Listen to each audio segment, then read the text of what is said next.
In the late 19th century, New York City's Gilded Age was a time of stark contrasts. While the wealthy elite flaunted their opulence in grand mansions along Fifth Avenue, the city's poorest residents languished in overcrowded, disease-ridden tenements. These dilapidated buildings, packed into neighborhoods like the Lower East Side and Five Points, were a breeding ground for misery, illness, and despair, revealing the grim underbelly of a rapidly industrializing metropolis. The tenements were multi-story buildings, often old and poorly maintained, designed to house as many people as possible in the smallest space. Immigrants, primarily from Ireland, Italy, and Eastern Europe, poured into New York seeking opportunity, only to find themselves crammed into tiny, airless apartments. A single tenement could house dozens of families, with rooms as small as 10 by 12 feet sheltering 6 or more people. Windows, if they existed, often opened onto dark, narrow air shafts that reeked of garbage and sewage. Shared outhouses and communal water pumps, frequently contaminated, served entire buildings. Sanitation was abysmal. Indoor plumbing was rare, and waste disposal was haphazard, leading to streets and courtyards piled high with filth. The lack of ventilation and sunlight fostered damp, moldy conditions, perfect for spreading diseases. Tuberculosis, dubbed the White Plague, thrived in these close quarters, killing thousands annually. Cholera, typhoid, and diphtheria also ran rampant, fueled by contaminated water and poor hygiene. Children were especially vulnerable. Infant mortality rates in tenement districts soared, with some estimates suggesting nearly 1 in 5 children died before their 5th birthday. The working conditions of tenement residents compounded their plight. Many toiled in sweatshops, often located in the same buildings where they lived, sewing garments or rolling cigars for meager wages. Exhausting hours left little time or energy to maintain cleanliness or seek medical care. Malnutrition was common, weakening immune systems and making residents even more susceptible to illness. Social reformers like Jacob Riis exposed these horrors through works like How the Other Half Lives, 1890, using stark photography and vivid prose to depict the squalor.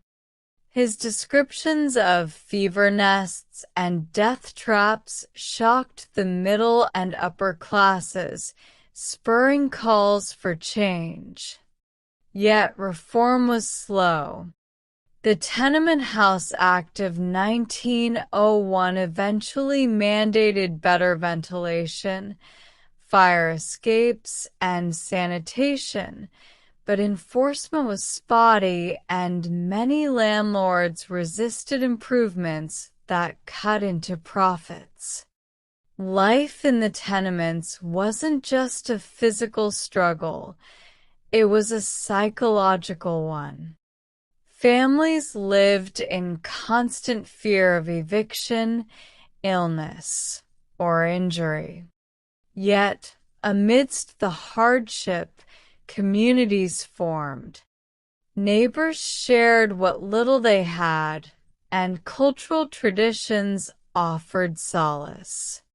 Street vendors, pushcarts, and makeshift markets created a vibrant, if desperate, street life.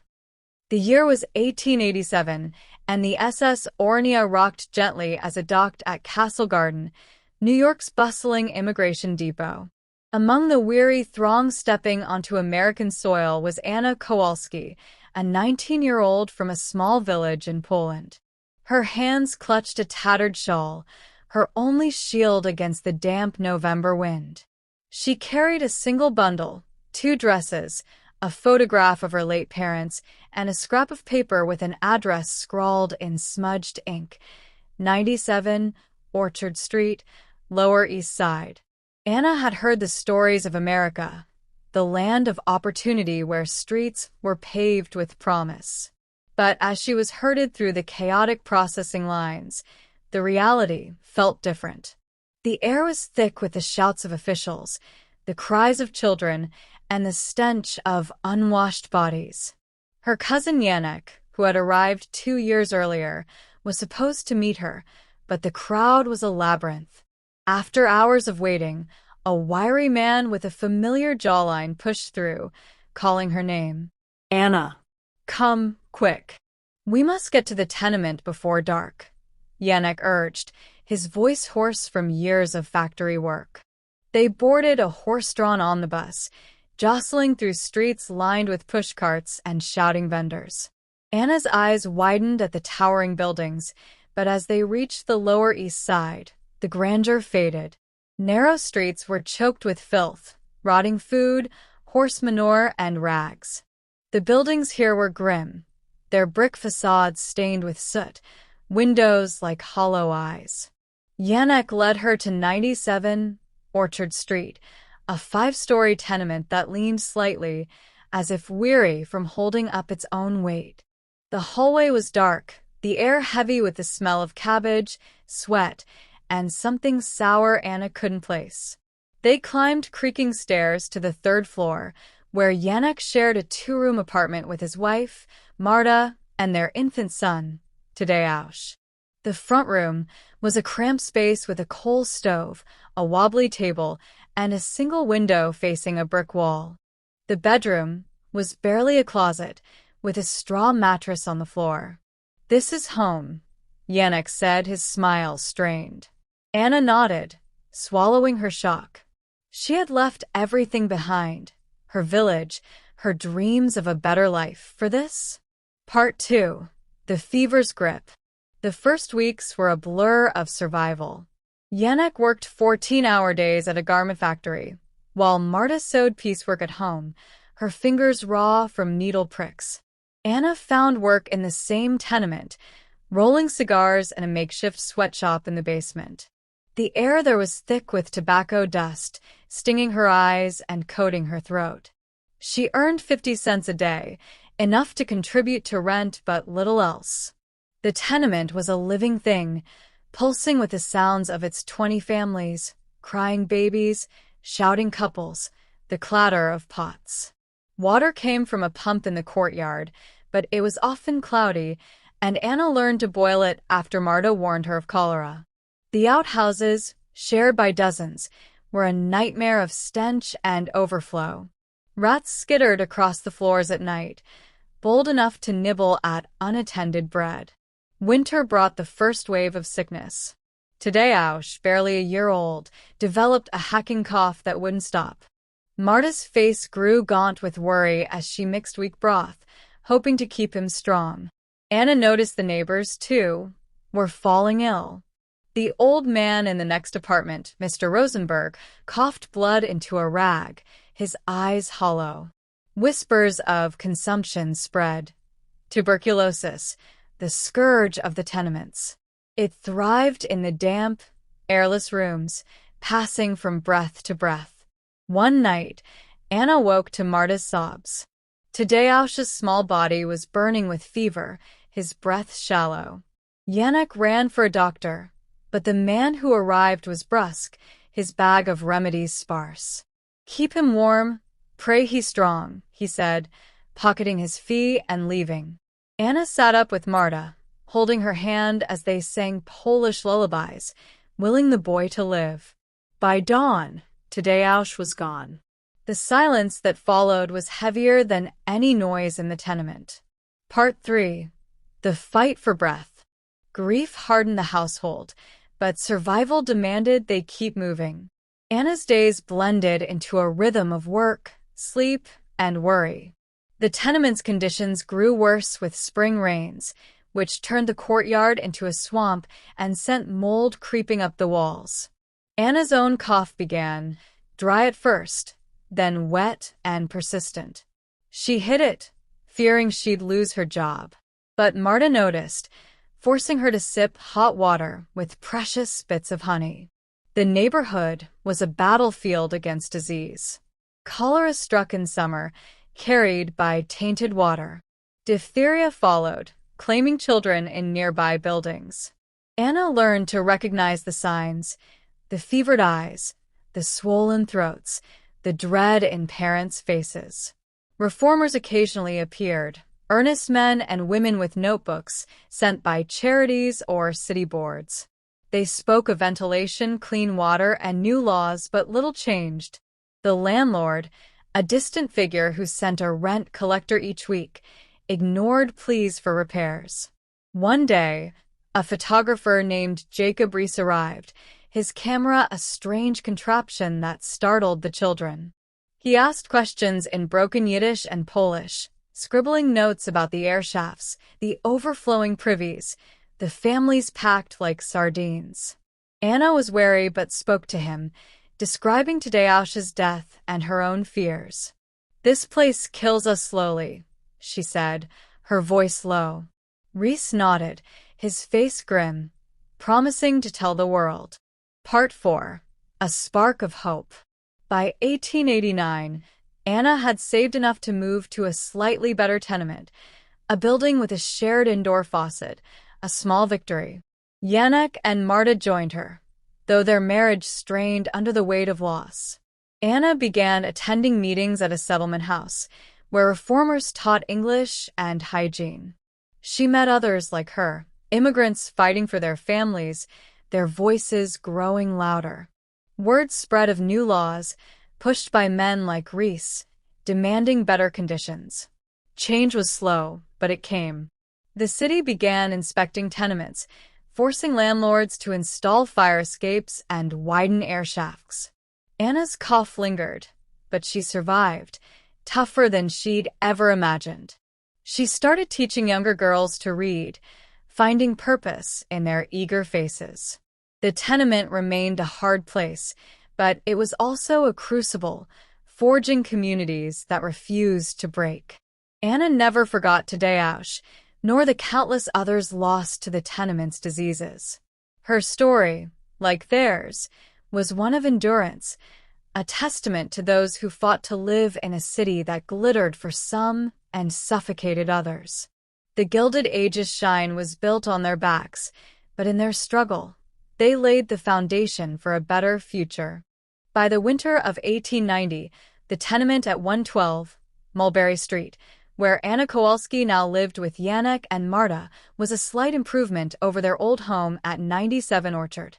The shared faucet on their floor dripped steadily, a small luxury compared to the courtyard pump, but the walls still wept with dampness, and the air was thick with coal smoke.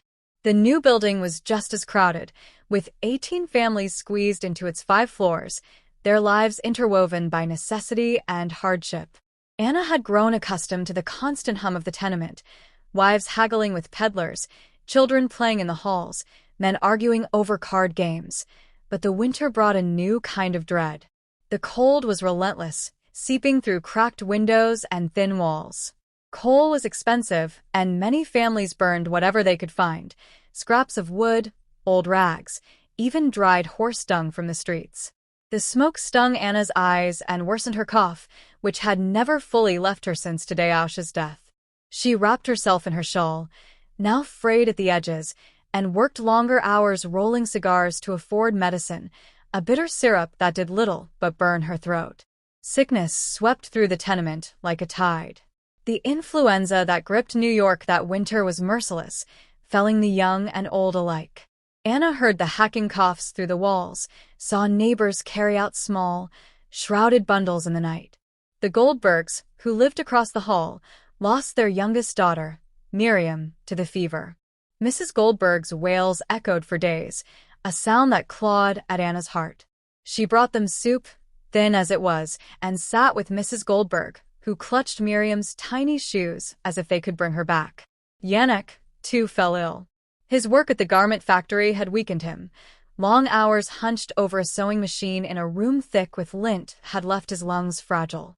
When he came home one evening, shivering and pale, Marta's face crumpled. Anna boiled water and tore an old skirt into rags for compresses, but Yannick's fever climbed. The doctor they could afford was a gruff man who muttered about congestion of the lungs and left a bottle of laudanum. Anna stayed up through the night, wiping Yannick's brow, while Marta prayed in Polish, her voice a desperate murmur. By some miracle, Yannick pulled through, though he was too weak to work for weeks. The loss of his wages pushed the family to the edge. Anna took on extra piecework, sewing buttons onto shirts until her fingers bled. Marta, still haunted by Tadeusz's death, grew quiet, her eyes distant. The tenement's walls seemed to close in, each creak and groan a reminder of their precarious existence. Part 6. The Fire of Reform. In the spring of 1891, a spark of change flickered through the Lower East Side.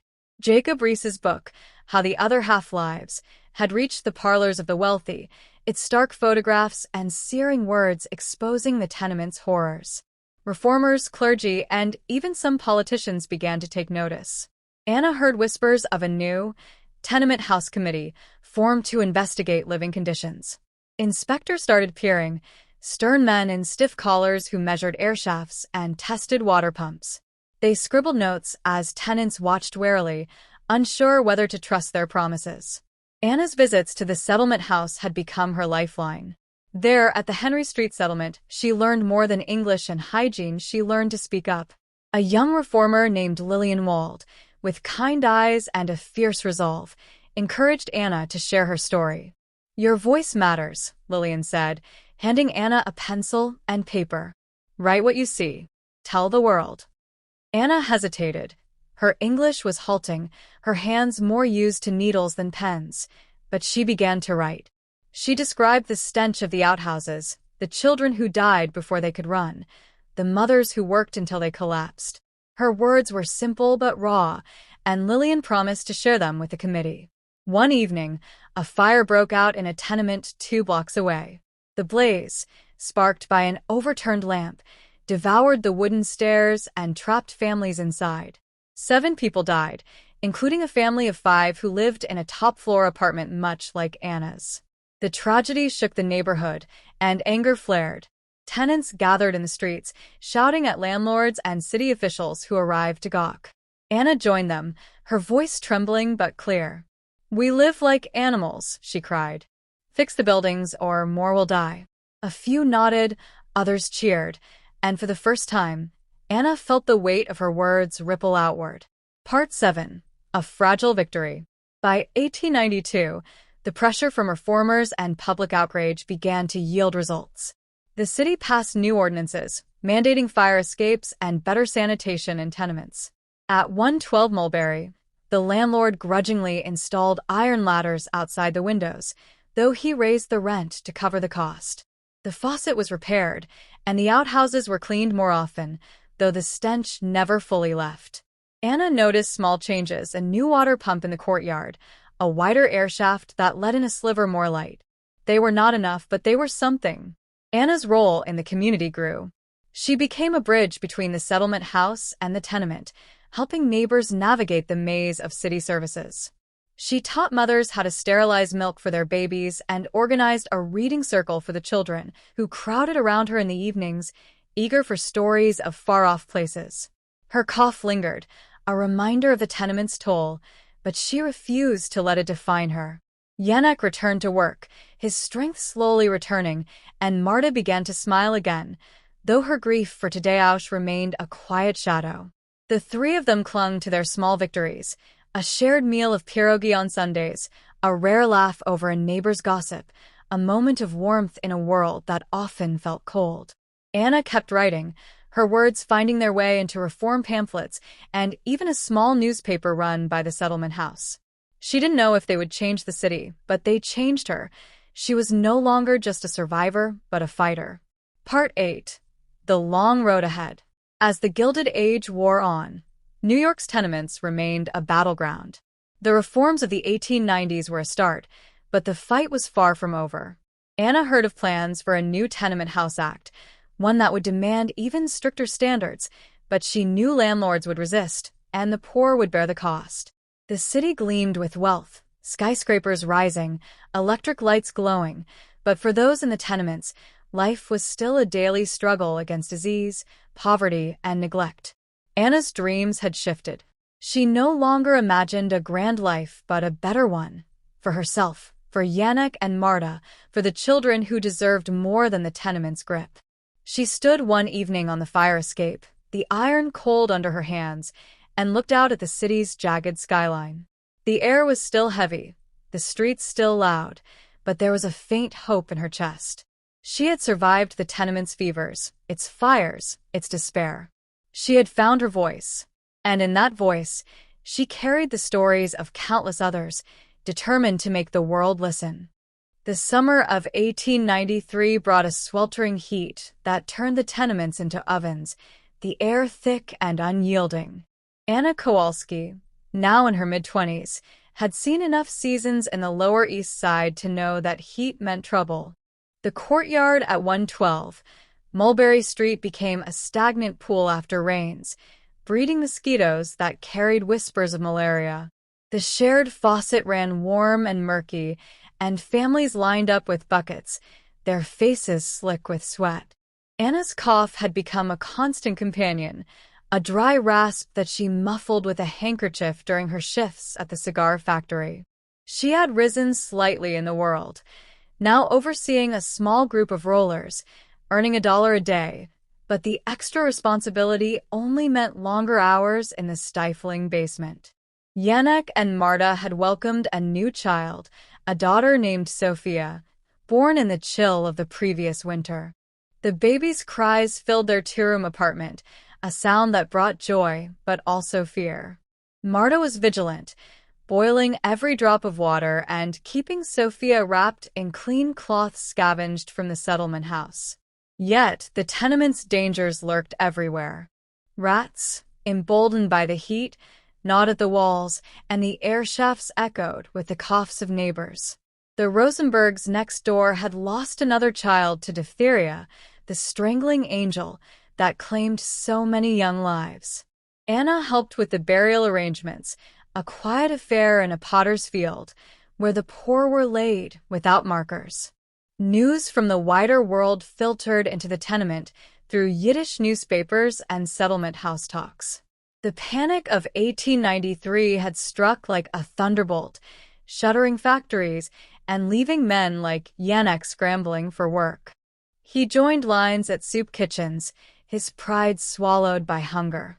Anna shared her wages, but the family tightened their belts, bread and potatoes for dinner, no meat except on rare Sundays. The economic despair fueled unrest. Strikes erupted in garment districts, with workers demanding fair pay and safer conditions. Anna attended a rally one evening, hidden in the crowd, listening to fiery speeches about unions and rights. She felt a stir within her, a desire to join, but fear held her back. The factory owners were quick to fire agitators. Amid the hardship, Anna's writing became her outlet.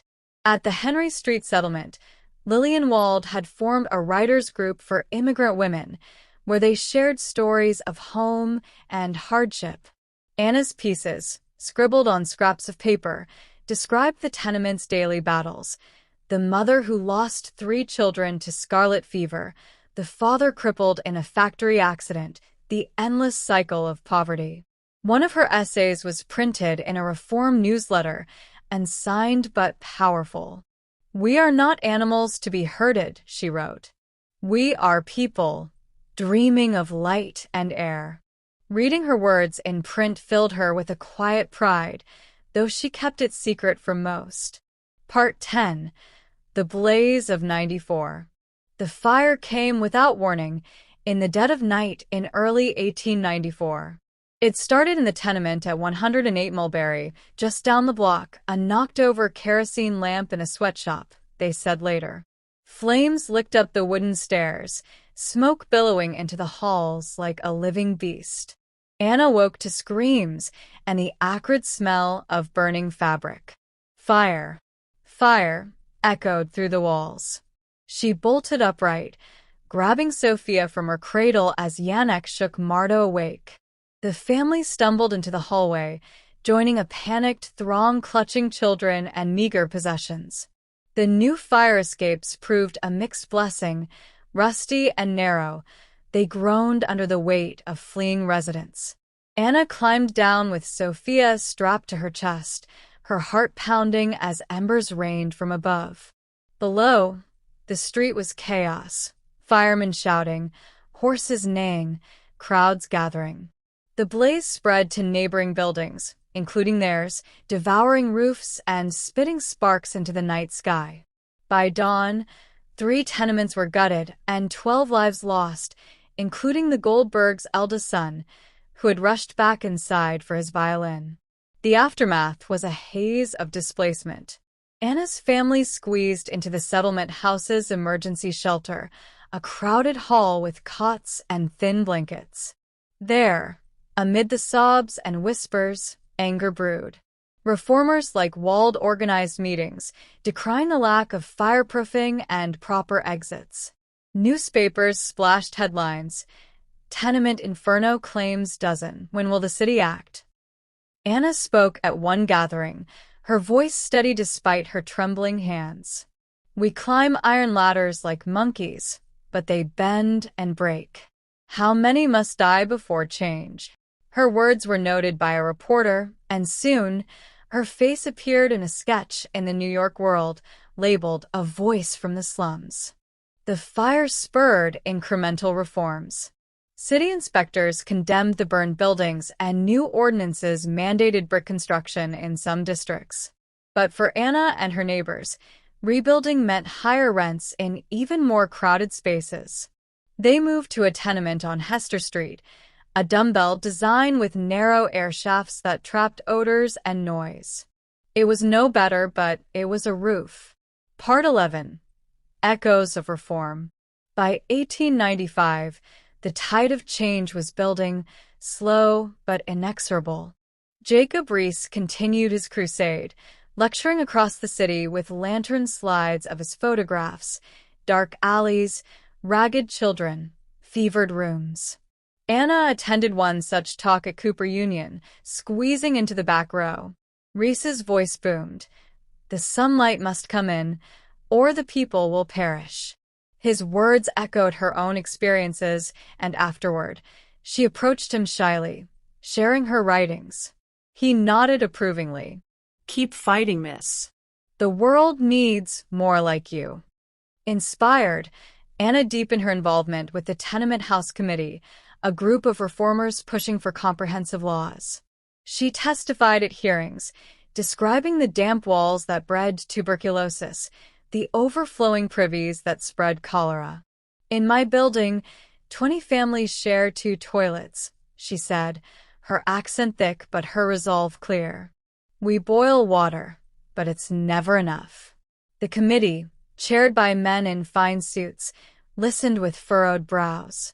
Their report, published in 1895, detailed the horrors: over 80,000 tenements housing millions, with disease rates double those of wealthier areas.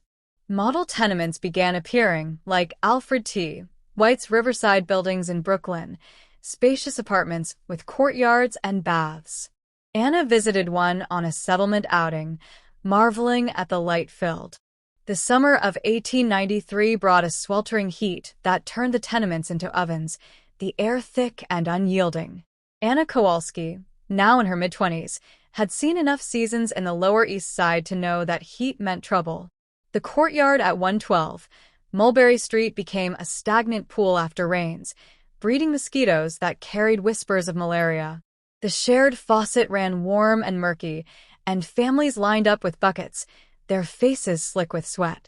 Anna's cough had become a constant companion, a dry rasp that she muffled with a handkerchief during her shifts at the cigar factory.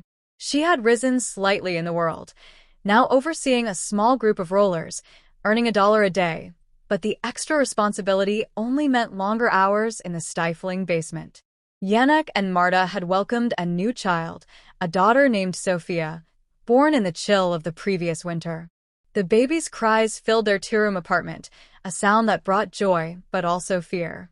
Marta was vigilant, boiling every drop of water and keeping Sophia wrapped in clean cloths scavenged from the settlement house. Yet, the tenement's dangers lurked everywhere. Rats, emboldened by the heat, gnawed at the walls, and the air shafts echoed with the coughs of neighbors. The Rosenbergs next door had lost another child to diphtheria, the strangling angel that claimed so many young lives. Anna helped with the burial arrangements, a quiet affair in a potter's field, where the poor were laid without markers. News from the wider world filtered into the tenement through Yiddish newspapers and settlement house talks. The panic of 1893 had struck like a thunderbolt, shuttering factories and leaving men like Yannick scrambling for work. He joined lines at soup kitchens, his pride swallowed by hunger. Anna shared her wages, but the family tightened their belts. Bread and potatoes for dinner, no meat except on rare Sundays. The economic despair fueled unrest. Strikes erupted in garment districts, with workers demanding fair pay and safer conditions. Anna attended a rally one evening, hidden in the crowd, listening to fiery speeches about unions and rights. She felt a stir within her, a desire to join, but fear held her back. The factory owners were quick to fire agitators. Amid the hardship, Anna's writing became her outlet. At the Henry Street settlement, Lillian Wald had formed a writers' group for immigrant women, where they shared stories of home and hardship. Anna's pieces, scribbled on scraps of paper, described the tenement's daily battles: the mother who lost 3 children to scarlet fever, the father crippled in a factory accident, the endless cycle of poverty. One of her essays was printed in a Reform newsletter and signed but powerful. "We are not animals to be herded," she wrote. "We are people, dreaming of light and air." Reading her words in print filled her with a quiet pride, though she kept it secret from most. Part 10. The Blaze of '94. The fire came without warning, in the dead of night in early 1894. It started in the tenement at 108 Mulberry, just down the block, a knocked-over kerosene lamp in a sweatshop, they said later. Flames licked up the wooden stairs, smoke billowing into the halls like a living beast. Anna woke to screams and the acrid smell of burning fabric. "Fire! Fire!" echoed through the walls. She bolted upright, grabbing Sophia from her cradle as Yannick shook Marta awake. The family stumbled into the hallway, joining a panicked throng clutching children and meager possessions. The new fire escapes proved a mixed blessing, rusty and narrow. They groaned under the weight of fleeing residents. Anna climbed down with Sophia strapped to her chest, her heart pounding as embers rained from above. Below, the street was chaos, firemen shouting, horses neighing, crowds gathering. The blaze spread to neighboring buildings, including theirs, devouring roofs and spitting sparks into the night sky. By dawn, 3 tenements were gutted and 12 lives lost, including the Goldbergs' eldest son, who had rushed back inside for his violin. The aftermath was a haze of displacement. Anna's family squeezed into the settlement house's emergency shelter, a crowded hall with cots and thin blankets. There, amid the sobs and whispers, anger brewed. Reformers like Wald organized meetings, decrying the lack of fireproofing and proper exits. Newspapers splashed headlines: "Tenement Inferno claims dozen. When will the city act?" Anna spoke at one gathering, her voice steady despite her trembling hands. "We climb iron ladders like monkeys. but they bend and break. How many must die before change? Her words were noted by a reporter, and soon, her face appeared in a sketch in the New York World, labeled "A Voice from the Slums." The fire spurred incremental reforms. City inspectors condemned the burned buildings, and new ordinances mandated brick construction in some districts. But for Anna and her neighbors, rebuilding meant higher rents in even more crowded spaces. They moved to a tenement on Hester Street, a dumbbell design with narrow air shafts that trapped odors and noise. It was no better, but it was a roof. Part 11. Echoes of Reform. By 1895, the tide of change was building, slow but inexorable. Jacob Riis continued his crusade, lecturing across the city with lantern slides of his photographs, dark alleys, ragged children, fevered rooms. Anna attended one such talk at Cooper Union, squeezing into the back row. Riis's voice boomed. "The sunlight must come in, or the people will perish." His words echoed her own experiences, and afterward, she approached him shyly, sharing her writings. He nodded approvingly. "Keep fighting, miss. The world needs more like you." Inspired, Anna deepened her involvement with the Tenement House Committee, a group of reformers pushing for comprehensive laws. She testified at hearings, describing the damp walls that bred tuberculosis, the overflowing privies that spread cholera. "In my building, 20 families share 2 toilets," she said, her accent thick but her resolve clear. "We boil water, but it's never enough." The committee, chaired by men in fine suits, listened with furrowed brows. Their report, published in 1895, detailed the horrors: over 80,000 tenements housing millions, with disease rates double those of wealthier areas. Model tenements began appearing, like Alfred T. White's riverside buildings in Brooklyn, spacious apartments with courtyards and baths. Anna visited one on a settlement outing, marveling at the light-filled rooms. "One day," she whispered to Sophia, now a toddler, "we'll live like this." But such projects were rare, housing only a fraction of the needy. The poor remained in the old slums, where landlords prioritized profit over people.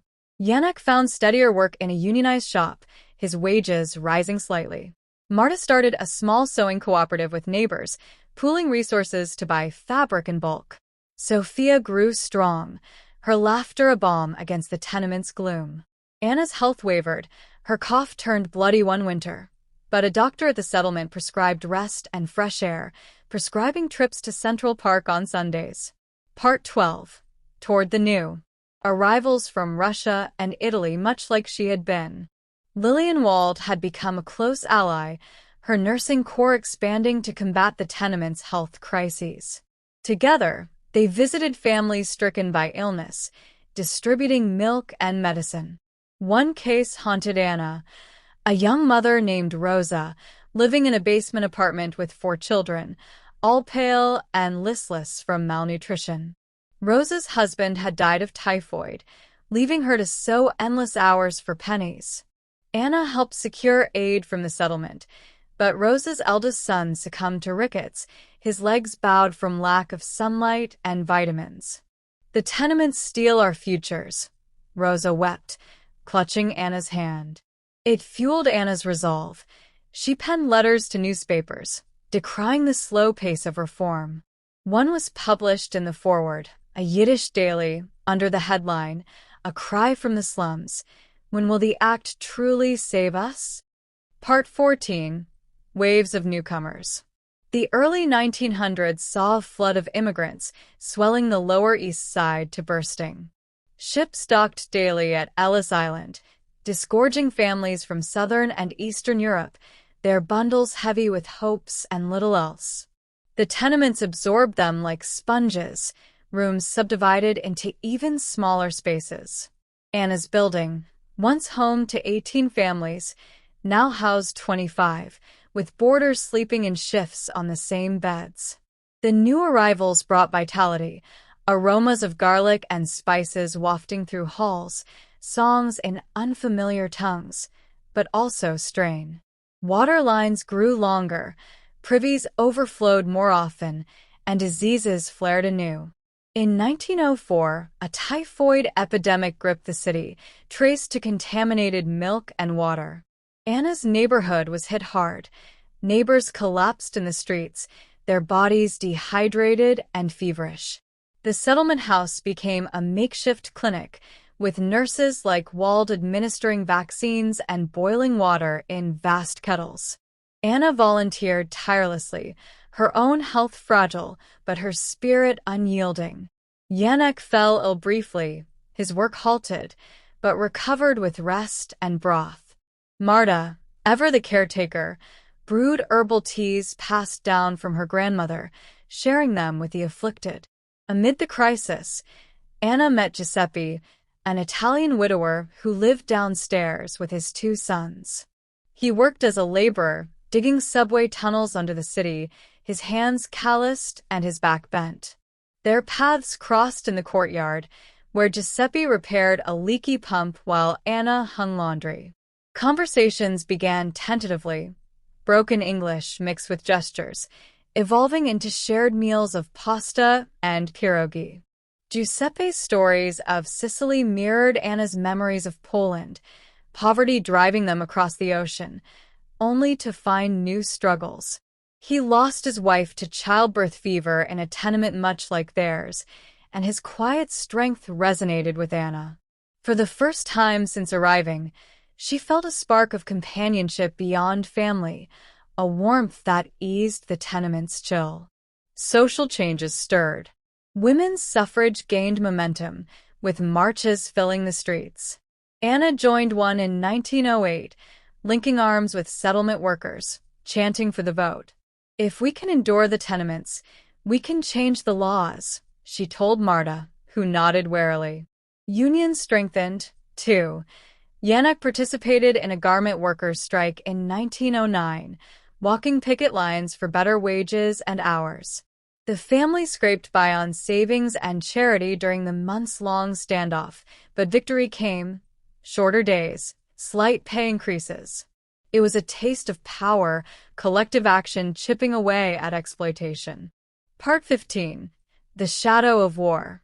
By 1910, the tenements had evolved slightly under the 1901 Act's influence. New model buildings sprouted in some areas, with larger windows and private baths, but they were unaffordable for most. Anna's family moved to one such improved tenement on Orchard Street, a 6-story structure with electric lights flickering in the halls, a marvel after years of gas lamps. The rent was higher, but the air was cleaner, and Sophia thrived, her cheeks rosier from playing in a nearby park established by reformers. Yet, old problems persisted. Tuberculosis sanatoriums opened upstate, but beds were scarce, and many refused to leave their families. Anna's cough returned with a vengeance in the damp winters, forcing her to seek treatment at a free clinic. Doctors prescribed cod liver oil and rest, but work waited for no one. Giuseppe became a steady presence, helping with chores and sharing his wages when times were lean. Their bond deepened. In 1912, they married in a simple ceremony at the settlement house, blending Polish and Italian traditions. Sophia adored her new stepbrothers, and the merged household brought laughter to their rooms. The Great War loomed in 1914, its ripples reaching the tenements. Food prices soared, coal shortages left families shivering, and young men like Giuseppe's sons enlisted, drawn by promises of citizenship and pay. The neighborhood emptied of able-bodied workers, leaving women and children to fill factory jobs. Anna sewed uniforms for the army, her machine whirring late into the night. Influenza struck in 1918, a global pandemic that turned the tenements into morgues. Masks became mandatory, but in crowded quarters, the virus spread unchecked. Marta fell gravely ill. Her breaths labored. Anna quarantined the family, boiling linens and administering aspirin. Marta survived, but the toll was heavy. Thousands died citywide, including neighbors Anna had known for years. Through it all, reform continued. The 1917 zoning laws aimed to prevent overcrowding, and settlement houses expanded services. Anna, now a community leader, advocated for playgrounds and health clinics, her voice heard in city halls. Giuseppe supported her, his tunnel-digging hands now building a future above ground. Part 16. Echoes of Endurance. As the 1920s approached, New York's skyline soared with jazz and prosperity for some, but the Lower East Side remained a testament to endurance. Anna reflected on her journey, from the frightened girl on the SS Orania to a woman who had shaped change. The tenements, though improved, still harbor disease and despair, but hope flickered brighter. Sophia, now a teenager, dreamed of college, inspired by her mother's tales. The family's apartment, with its running water and sunlight, felt like a hard-won sanctuary. Anna's story was one thread in a vast tapestry of immigrant resilience. The Gilded Age's shadows had faded, but their lessons endured, that from the depths of squalor, voices could rise to demand dignity. She sat by the window one evening, watching the street below bustle with life, and smiled. The fight went on, but they had come so far. Had helped bend the arc toward better days. The turn of the century in 1900 brought a wave of optimism to New York, with fireworks lighting the sky over Times Square and crowds cheering the promise of progress. But for Anna Kowalski, now 32 and marked by the lines of hardship, the new era felt like a distant echo. The Tenement House Act of 1901 had passed with fanfare, its pages filled with mandates for better light, air, and sanitation. Inspectors roamed the Lower East Side, clipboard in hand, ordering landlords to widen courtyards and install indoor plumbing. At their Hester Street tenement, changes trickled in. A new toilet on each floor, replacing the foul outhouses and windows that actually opened to fresh air. The air shafts were expanded, allowing faint breezes to chase away some of the damp mold that had clung to the walls like a persistent shadow. Yet enforcement was uneven, a patchwork of compliance and corruption. Their landlord, Mr. Feinstein, a portly man with a perpetual scowl, dragged his feet on repairs, citing costs and delays. Bribes to inspectors kept the worst violations hidden, and rents crept upward to offset the improvements. Anna's family, Yanek, Marta, and young Sophia, still crammed into 2 dim rooms, the coal stove belching smoke that irritated Anna's lingering cough. Tuberculosis cases had dipped slightly in the neighborhood, thanks to the Act's ventilation requirements, but diseases like pneumonia and measles continued to prowl, especially among the children who played in the crowded streets. Sophia, now 7, was a bright spark in their lives, with curly hair and inquisitive eyes that drank in the world. She attended the public school on Rivington Street, where teachers drilled lessons in English and arithmetic amid the chatter of a dozen languages.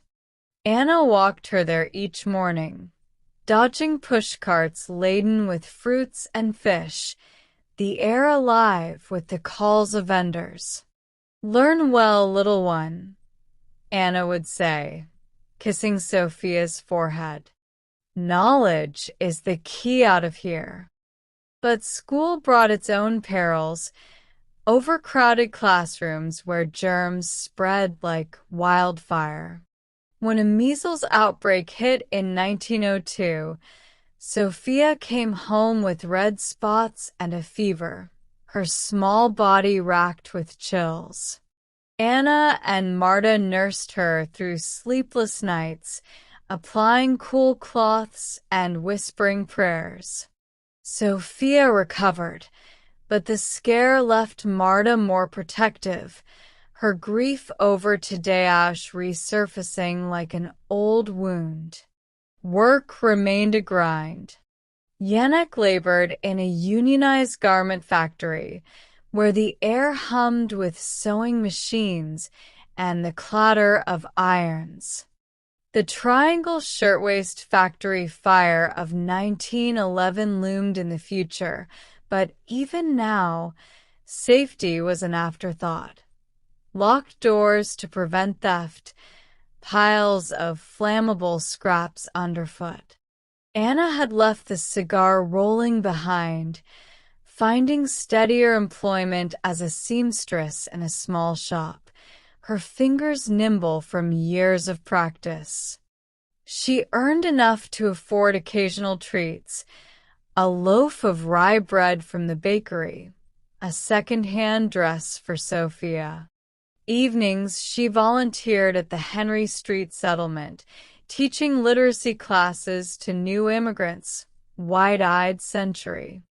As the 1890s drew to a close, New York pulsed with transformation.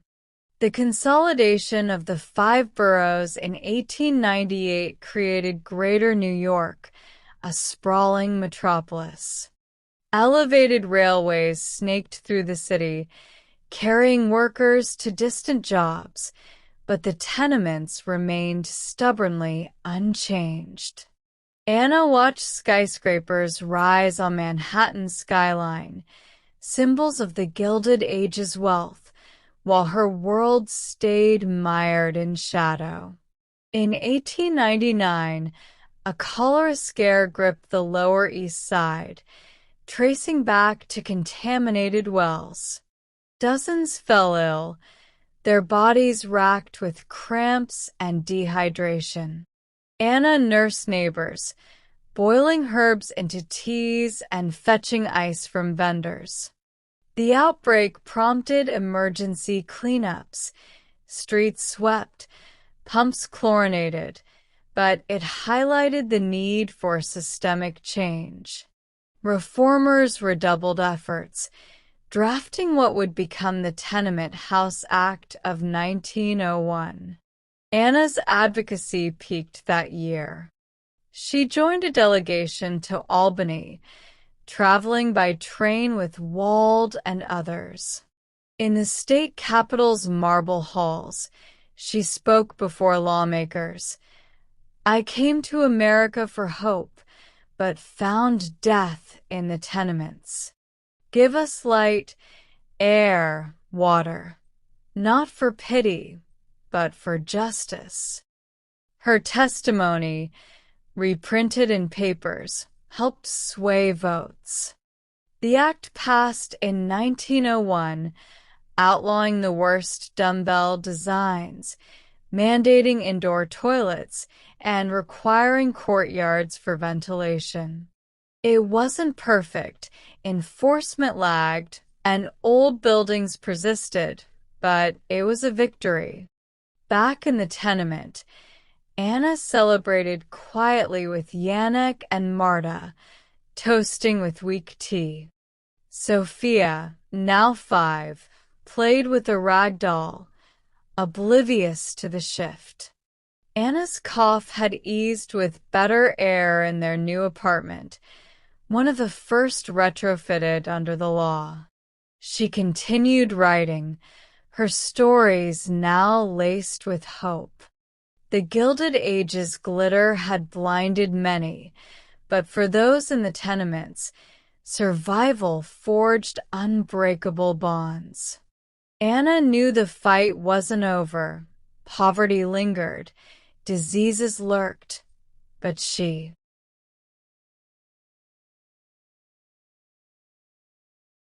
The 1920s dawned on New York like a feverish dream, the city pulsing with the rhythm of jazz clubs, speakeasies, and the clatter of Model T Fords. Skyscrapers pierce the skyline, symbols of a booming economy fueled by stock market speculation and industrial might. But in the Lower East Side, the Roaring Twenties were more a distant roar than a lived reality. For Anna Kowalski, now Anna Rossi, after her marriage to Giuseppe, the tenements on Orchard Street remained a stubborn holdout of the old world. The 1901 Tenement House Act had forced some upgrades: larger windows letting in slivers of sunlight, indoor plumbing that flushed reliably most days, and courtyards cleared of perpetual garbage piles. Yet, the buildings were aging, their brick facades crumbling under decades of neglect, and overcrowding persisted as families doubled up to afford rising rents. Anna, at 42, had become a fixture in the neighborhood, her role at the Henry Street settlement evolving from volunteer to paid coordinator. She organized health clinics and English classes, her own accent softened by years of practice. Giuseppe worked on the expanding subway lines, his body aching from the damp tunnels, but his wages steady enough to buy a radio, which crackled with news and music in their three-room apartment, a luxury upgrade from their previous cramped space. Sophia, now 17, was a young woman with ambitions beyond the tenement walls. She worked part-time as a typist in a downtown office, her fingers flying over keys learned at night school, dreaming of becoming a teacher. Giuseppe's sons, Marco and Luca, had grown into strapping youths. Marco enlisted in the Merchant Marine, sending postcards from distant ports, while Luca apprenticed as a plumber, fixing the very leaks that plagued their building. The decade brought subtle shifts. Immigration quotas enacted in 1924 stemmed the tide of newcomers from Southern and Eastern Europe, easing some pressure on housing. Old tenements, the worst of the dumbbell designs with their narrow air shafts, began to empty as families moved to newer apartments in Queens or Brooklyn, drawn by subway access and promises of greener spaces. Anna's building saw vacancies for the first time in memory, landlords scrambling to fill them with Puerto Rican and African American migrants seeking work in the city's factories. The neighborhood's flavor changed, salsa rhythms mingled with klezmer tunes, and new aromas of rice and beans wafted through halls once dominated by borscht and pasta. But prosperity was uneven. While Wall Street bubbled with wealth, tenement residents grappled with Prohibition's underbelly. Speakeasies sprouted in basements, and Giuseppe occasionally brought home a bottle of bootleg gin, shared quietly with neighbors to dull the edges of hard days. Disease hadn't vanished. Tuberculosis sanatoriums upstate took in the afflicted, but many, like Anna's old friend Rosa, refused to go, fearing separation from family. A scarlet fever outbreak in 1923 swept through the schools, sparing Sophia, but claiming lives in nearby buildings. Anna led vaccination drives at the settlement, arming nurses with syringes and pamphlets, echoing the reforms of decades past. Personal joys tempered the struggles. In 1925, Sophia announced her engagement to a young Jewish clerk named David, met at a settlement dance. The wedding was a modest affair in a synagogue on Eldridge Street, blending traditions: Polish pierogi alongside knishes, Italian wine flowing despite the dry laws. Anna watched her daughter exchange vows, tears mixing with pride. "You've escaped the worst of it," she whispered to Sophia later, hugging her tightly. But escape was relative. The young couple moved into a small apartment in the same tenement, saving for a house in the Bronx. Part 18. The Crash and the Dust. The stock market crash of 1929 shattered the illusion of endless boom, plunging New York into the Great Depression. Overnight, the city's glitter dimmed, replaced by breadlines snaking around blocks and Hoovervilles sprouting in Central Park. For the tenements, the downturn was catastrophic. Factories shuttered, leaving men like Giuseppe jobless, his subway projects halted amid budget cuts. Yannick, now in his 50s, lost his garment work, the industry crippled by falling demand. Families doubled and tripled up, rooms subdivided with curtains for privacy. Anna's building, once half-empty, filled again with desperate relatives and boarders, the air thick with tension and the smell of too many bodies. Unemployment bred despair. Giuseppe scoured the streets for odd jobs, shoveling snow in winter, peddling apples in summer, his pride eroded by each rejection. Anna's settlement work became a lifeline. Funded by dwindling donations, it provided soup kitchens and job referrals. She saw the toll firsthand. Children with hollow cheeks from malnutrition, mothers pawning wedding rings for rent. Evictions soared, families dumped on sidewalks with their belongings, only to squat in abandoned tenements nearby. The old diseases resurfaced with vengeance: rickets from poor diets, pneumonia from unheated rooms. In 1931, a harsh winter brought influenza, claiming Giuseppe's son Luca, who had weakened from hunger. The funeral was sparse, the family burying him in a crowded cemetery, grief compounding their hardship. Marta, ever the quiet strength, took in laundry, her hands raw from scrubbing. Janek joined the ranks of the unemployed, marching in protests, demanding relief from Mayor LaGuardia, who promised reforms but delivered slowly. Anna threw herself into advocacy, joining the newly formed Tenement House Department to push for rent controls and public housing. She testified at hearings, her voice steady. The tenements were bad in the Gilded Age. Now, with no work, they're death traps again.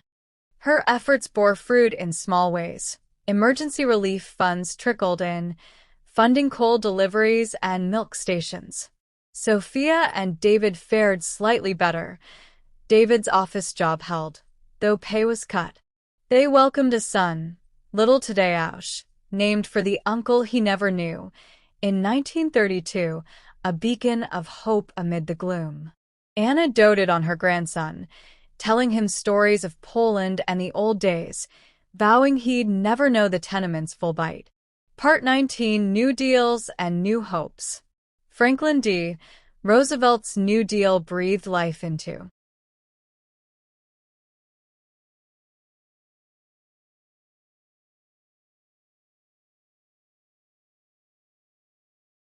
the struggling city by the mid-1930s. Federal programs like the Works Progress Administration, WPA, put Giuseppe back to work, building parks and bridges, his hammer swinging with renewed purpose. Janek found employment in a civilian conservation corps camp upstate, sending money home. The settlement houses adapted, partnering with government agencies to distribute aid. Anna coordinated WPA art classes at Henry Street, where unemployed artists taught children to paint murals of brighter futures. Housing reforms accelerated. The 1934 National Housing Act aimed to clear slums, and in New York, the creation of the New York City Housing Authority, NYCHA, in 1934 promised public housing projects. Anna watched with cautious optimism as old tenements were demolished, replaced by modern complexes like the first houses on East 3rd Street, opened in 1935 with fanfare, offering affordable apartments with playgrounds and green spaces. Her family applied, but waiting lists stretched years long. In the meantime, their Orchard Street building received mandated repairs, fresh paint over moldy walls, rat extermination squads patrolling basements. Health initiatives followed. The New Deal funded tuberculosis screenings and vaccination campaigns, reducing death rates. Anna's cough, a relic of her early years, eased with access to free clinics. But challenges persisted. The Depression deepened racial divides, with Black and Puerto Rican families facing discrimination in housing and jobs, leading to tensions in the mixed neighborhoods. Personal milestones marked the era. In 1936, Sophia's family finally moved to a NYCHA apartment in Queens, a two-bedroom with a view of trees. Anna visited often, marveling at the space, though she and Giuseppe stayed behind, tied to the settlement and old friends. Giuseppe's health faltered. Years in tunnels left him with silicosis, a dust-borne lung disease, but he soldiered on, proud of his contributions to the city's rebirth. Part 20. Winds of War. As the 1930s waned, Europe's turmoil cast shadows across the Atlantic. Newsreels buzzed with Hitler's rise, and Anna, remembering her Polish roots, worried for distant relatives. The tenements, though improved, still housed the vulnerable, immigrants fleeing fascism, crowding into familiar slums. In 1939, World War II erupted, transforming New York once more. Factories hummed with war production, pulling the city from depression's grip. Giuseppe, too old for service, worked in shipyards, while Marco returned from the seas to enlist in the Navy. Anna, at 51, felt the weight of years but also a sense of culmination. The Gilded Age's horrors had evolved, tenements less deadly, reforms taking root, but the fight for dignity endured. She mentored young activists at the settlement, passing on tales of Rees and Wald. Sophia's Tadeusz grew curious about his grandmother's past, prompting Anna to write her memoirs, scribbled in a notebook. From fever nests to new homes, we built this city with our sweat and tears. The tenements stood as relics, some slated for demolition, others renovated. Anna gazed from her window at the changing skyline, where the Empire State Building towered, a beacon of progress. Her story, woven through decades of struggle, was far from over, a testament to survival, reform, and the unyielding human spirit. The early 1940s enveloped New York in the fervor of World War II, transforming the city into a nerve center of production and patriotism. Factories roared day and night, churning out tanks, planes, and uniforms for the Allied effort. In the Lower East Side, the tenements, though weathered and scarred, stood resilient, their inhabitants swept up in the war's demands.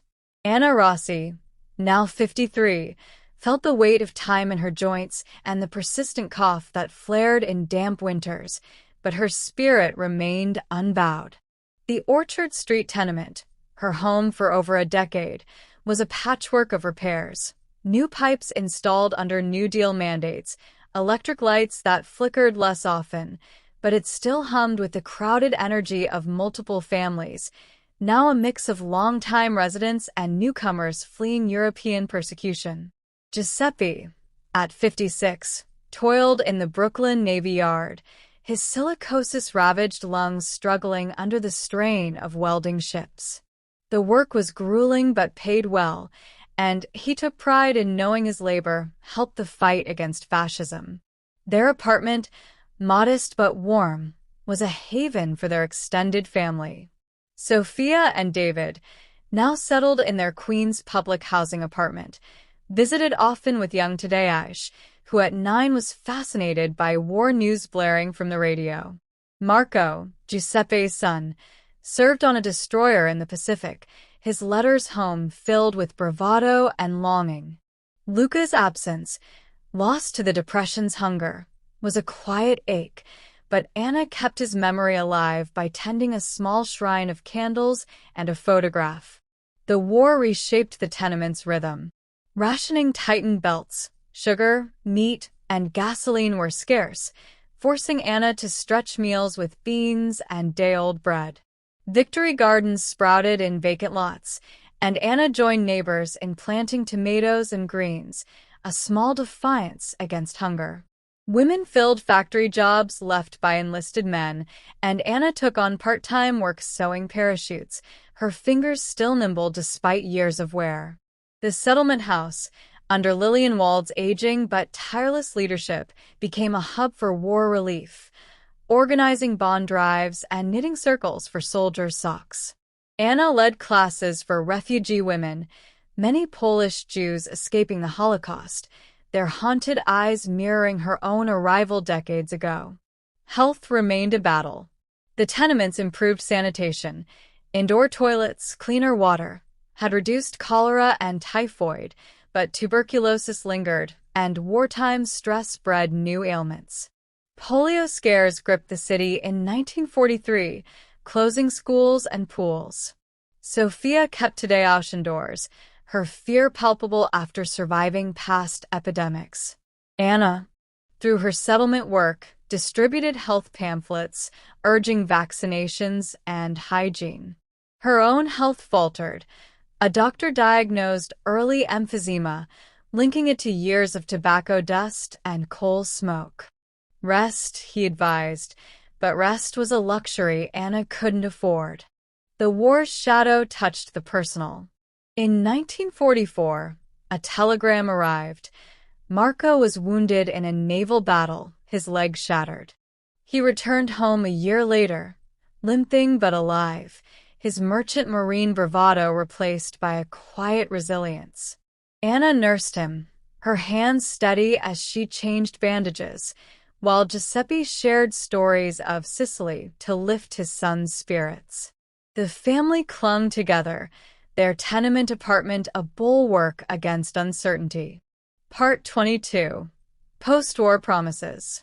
Victory in 1945 brought jubilation to New York.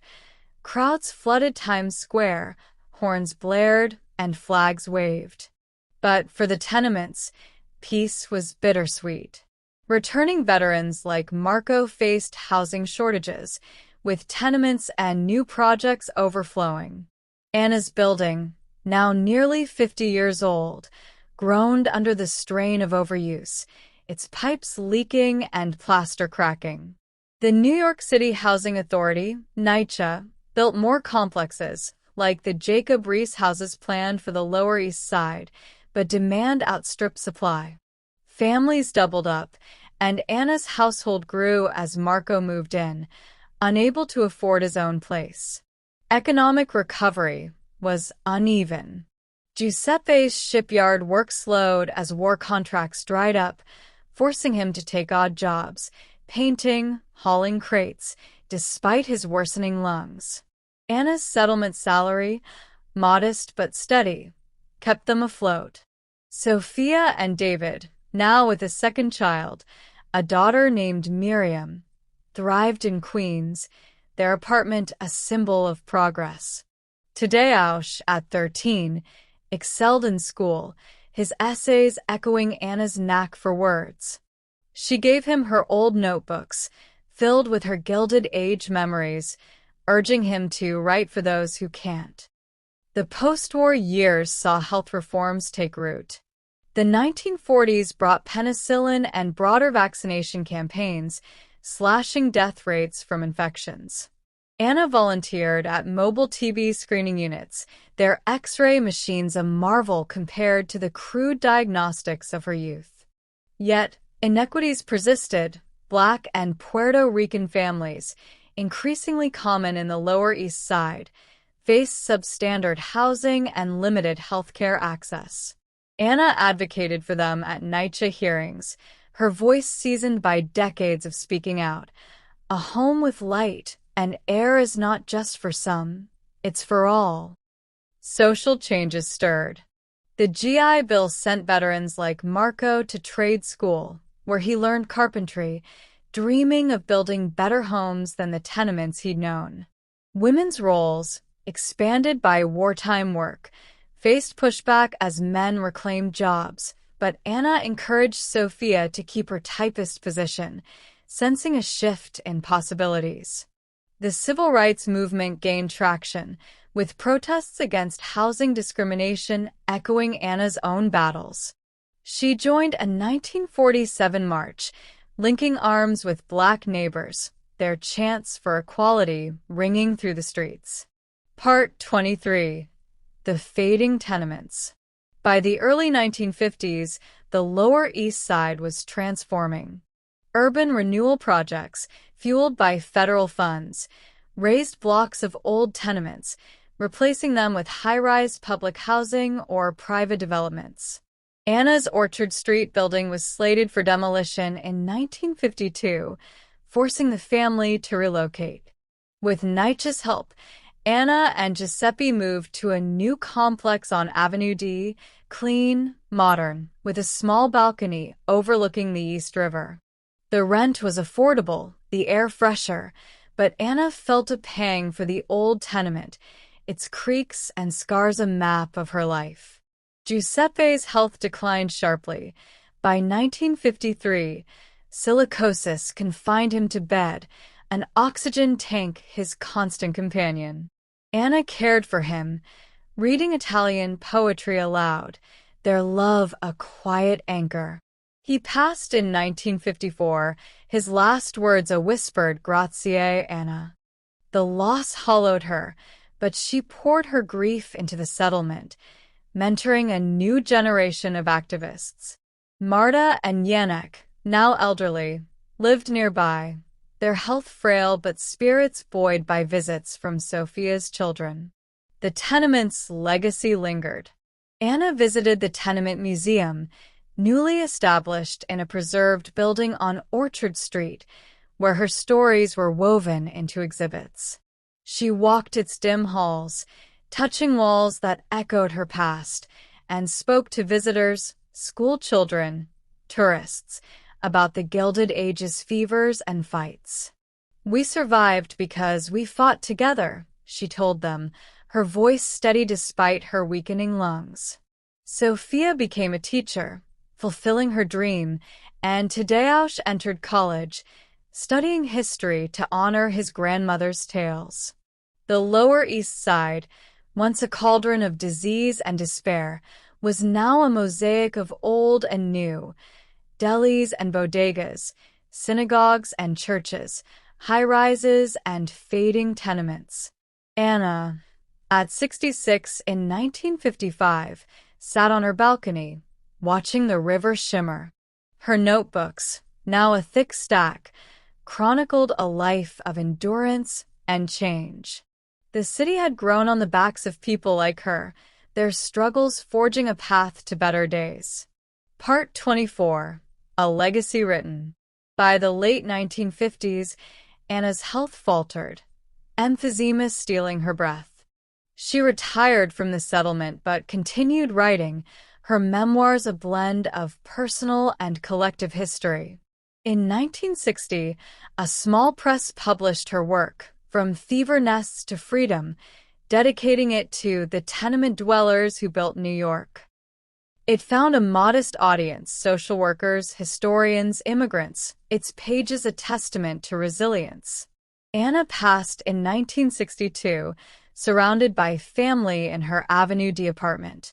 Sophia read from her mother's book at the funeral, tears falling as she spoke of Anna's first days in America. The tenements, though fading, stood as monuments to survival, their stories carried forward by Tadeusz, now a professor, and Miriam, a nurse like Lillian Wald. New York kept changing, slums cleared, skyscrapers rising, but Anna's legacy endured in the reforms she'd fought for: safer housing, cleaner water, brighter futures. Her voice, born in the disease-filled tenements of the Gilded Age, echoed through the city she helped shape, a reminder that even in the darkest corners, hope could take root. The 1960s swept into New York with a restless energy, a city caught between nostalgia for its gritty past and a hunger for reinvention. The Lower East Side, once a labyrinth of tenements teeming with immigrant dreams, was changing.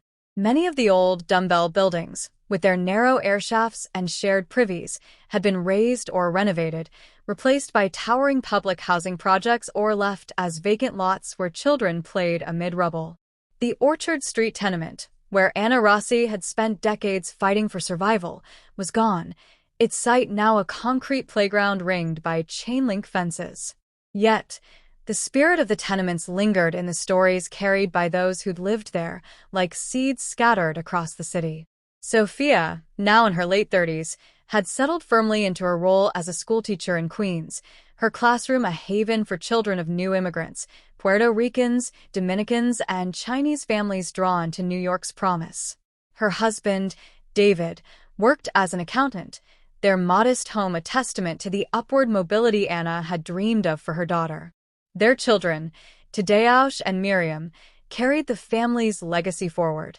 Tadeusz, at 29, was a history professor at City College, his lectures weaving tales of the Gilded Age tenements with his grandmother's memoirs as a primary source.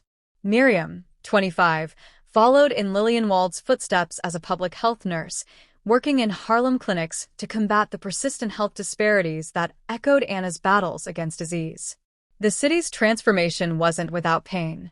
Urban renewal, championed by figures like Robert Moses, demolished swaths of the Lower East Side, displacing families to distant neighborhoods or poorly maintained projects. The Jacob Riis houses, opened in 1949, stood as a symbol of progress, but were already showing wear, leaky roofs, flickering lights, reminding residents of the tenement's stubborn legacy. Racial tensions simmered as Black and Latino families faced segregation and redlining, their access to new housing limited. Sophia joined parent groups advocating for integrated schools, while Miriam organized free vaccination drives, confronting polio's lingering threat and the emerging challenge of urban drug addiction. Anna's book, From Fever Nest to Freedom, gained quiet traction, used in university courses and community centers. Tadeusz often read from it during lectures, his voice catching on passages about his grandmother's first winter in the tenements, the loss of Tadeusz Sr., and her fight for the 1901 Tenement House Act. She showed us that survival is a collective act, he told his students, their faces, many the children of immigrants, reflecting her story. The Tenement Museum, now a growing institution, invited Tadeusz to speak, displaying Anna's photograph alongside artifacts of the era, a coal stove, a shared sink, a tattered shawl like the one she'd clutched on the SS Orania. Health remained a concern. Tuberculosis, though declining, still haunted poorer neighborhoods, and asthma rates climbed as air pollution worsened from factories and traffic. Miriam saw it firsthand in her patients, children wheezing in cramped apartments, not unlike the tenements of old. She pushed for environmental regulations, echoing Anna's pleas for clean air decades earlier. The 1963 Clean Air Act, though a national effort, felt like a distant victory in the smog-choked city. Part 26. The Fires of Change. The mid-1960s brought social upheaval. The civil rights movement gained momentum, with marches and sit-ins demanding equality. Sophia and David joined a 1964 rally in Manhattan, their children in tow, chanting for fair housing and jobs. Tadeusz, inspired by his grandmother's activism, wrote articles linking past tenement struggles to present inequities, published in progressive journals. Miriam, working in Harlem, saw the toll of poverty, malnutrition, lead poisoning from peeling paint, mental health crises untreated due to lack of funds. She volunteered with the Black Panthers' free breakfast programs, a radical act that worried Sophia but filled Miriam with purpose. In 1965, a fire broke out in a tenement-turned apartment on Delancey Street, a grim reminder of the 1894 blaze that had scarred Anna's early years. Faulty wiring sparked the flames, trapping residents in upper floors. 8 died, including 2 children, and the tragedy reignited debates about housing safety. Tadeusz covered the story for a local paper, interviewing survivors who spoke of broken fire escapes and ignored complaints. "The city forgets too quickly," he wrote, quoting Anna. "We climb iron ladders like monkeys, but they bend and break." His articles spurred inspections, revealing code violations across dozens of buildings. The Great Society programs under President Lyndon Johnson brought hope. Federal funds flowed into urban housing, health clinics, and education. The NYCHA expanded, though bureaucracy and mismanagement plagued some projects. Sophia's school received new textbooks and a nurse's office, easing her work. Miriam secured grants for mobile health vans, bringing care to underserved blocks. Yet, the Vietnam War drained resources, and protests against it rocked the city. Tadeusz, draft-eligible but deferred as a professor, joined anti-war marches, his speeches blending history with calls for peace. Family life anchored them. Marta and Yannick, now in their late 60s, lived in a senior home in Brooklyn, their health fragile, but spirits lifted by visits from Tadeusz and Miriam. The couple shared stories of Anna, their memories a bridge to the past. Sophia hosted Sunday dinners, the table crowded with pierogi, rice and beans, and knishes, a nod to the neighborhood's diversity. Tadeusz brought his fiancée, Elena, a Puerto Rican social worker whose stories of San Juan echoed Anna's tales of Poland. Miriam, fiercely independent, focused on her career, her nursing bag a modern echo of Wald's. Part 27. The Tenements Echoes. By the late 1960s, the Lower East Side was a paradox, part slum, part cultural hub. Hippies and artists moved in, drawn by cheap rents, transforming old tenements into lofts with murals and music. The counterculture clashed with longtime residents who saw gentrification creeping in, rents rising as landlords eyed profits. Tadeusz documented the shift, his research on urban history gaining notice. He co-authored a book, Tenement Shadows, blending Anna's memoirs with data on housing reforms, arguing that the Gilded Age's lessons still applied. In 1969, the Stonewall riots erupted in Greenwich Village, sparking the gay rights movement. Miriam, working nearby, treated injured protesters, her empathy deepening for marginalized communities. She joined advocacy groups, pushing for healthcare access for all, regardless of identity. Sophia, more cautious, worried about her daughter's safety but admired her courage, seeing Anna's fire in her. Health challenges evolved. The heroin epidemic swept the city, leaving needle-strewn alleys and broken families. Miriam treated overdoses, her clinics overwhelmed. Environmental hazards, lead paint, asbestos in old buildings, emerged as new tenement diseases. Tadeusz testified at city hearings, citing his grandmother's fight for clean air and water, urging stricter regulations. The 1970 Clean Air Act amendments and lead paint bans were small victories, but enforcement lagged in poor neighborhoods. The family gathered that year for Marta's 70th birthday, a bittersweet milestone. Janek, frail from heart trouble, passed soon after, his death quiet but heavy.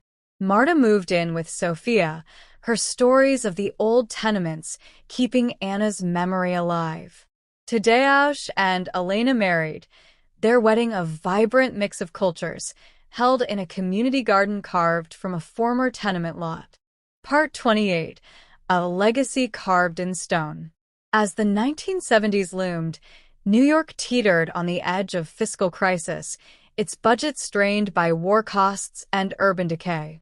The Lower East Side faced arson waves, landlords torching and profitable buildings for insurance money. Yet, community gardens and co-ops sprouted, signs of resilience. Tadeusz and Elena settled in the neighborhood, restoring a brownstone with grant funds, their home a hub for activists. Miriam, now a nurse supervisor, trained a new generation, her clinics serving the city's poorest. The tenement museum expanded, acquiring more buildings to preserve the immigrant story. Tadeusz curated an exhibit on Anna, displaying her shawl, notebooks, and a replica of her tenement room. Visitors, from schoolchildren to scholars, left moved, some in tears. She was one of millions, Tadeusz said at the opening, but her voice changed the city. The tenement's legacy, disease, struggle, survival, shaped New York's soul. Anna's fight for light, air, and dignity lived on in her descendants. Sophia's teaching, Tadeusz's scholarship, Miriam's healing. The city, flawed but vibrant, bore the scars and triumphs of its Gilded Age roots, a testament to those who endured its darkest days to build a brighter future. The early 1970s cast New York into a crucible of crisis, its skyline a jagged silhouette against a backdrop of economic decay. The fiscal crisis of 1975 loomed, but even in 1970, the signs were clear. Crumbling infrastructure, shuttered factories, and a city budget bleeding from years of overextension. In the Lower East Side, the tenements, those that remained, stood like weathered sentinels, their brick facades pocked with graffiti and neglect.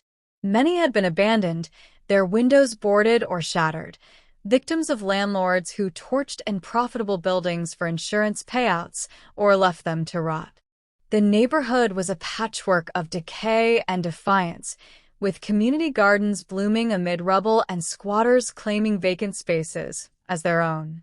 Tadeusz Rossi, now 33 and a tenured professor at City College, lived with his wife, Elena, in a restored brownstone on Rivington Street, a rare success in a neighborhood where renewal often meant displacement. His book, Tenement Shadows, had earned accolades, used in urban studies programs to trace the arc from Gilded Age slums to modern housing struggles. He saw his grandmother Anna's story reflected in the present, families still crowded into substandard apartments, battling new diseases like heroin addiction and old ones like asthma, worsened by pollution from nearby incinerators. Tadeusz taught evening classes at the Tenement Museum, guiding visitors through reconstructed rooms where Anna's life was immortalized, a coal stove, a shared sink, her faded shawl framed like a relic.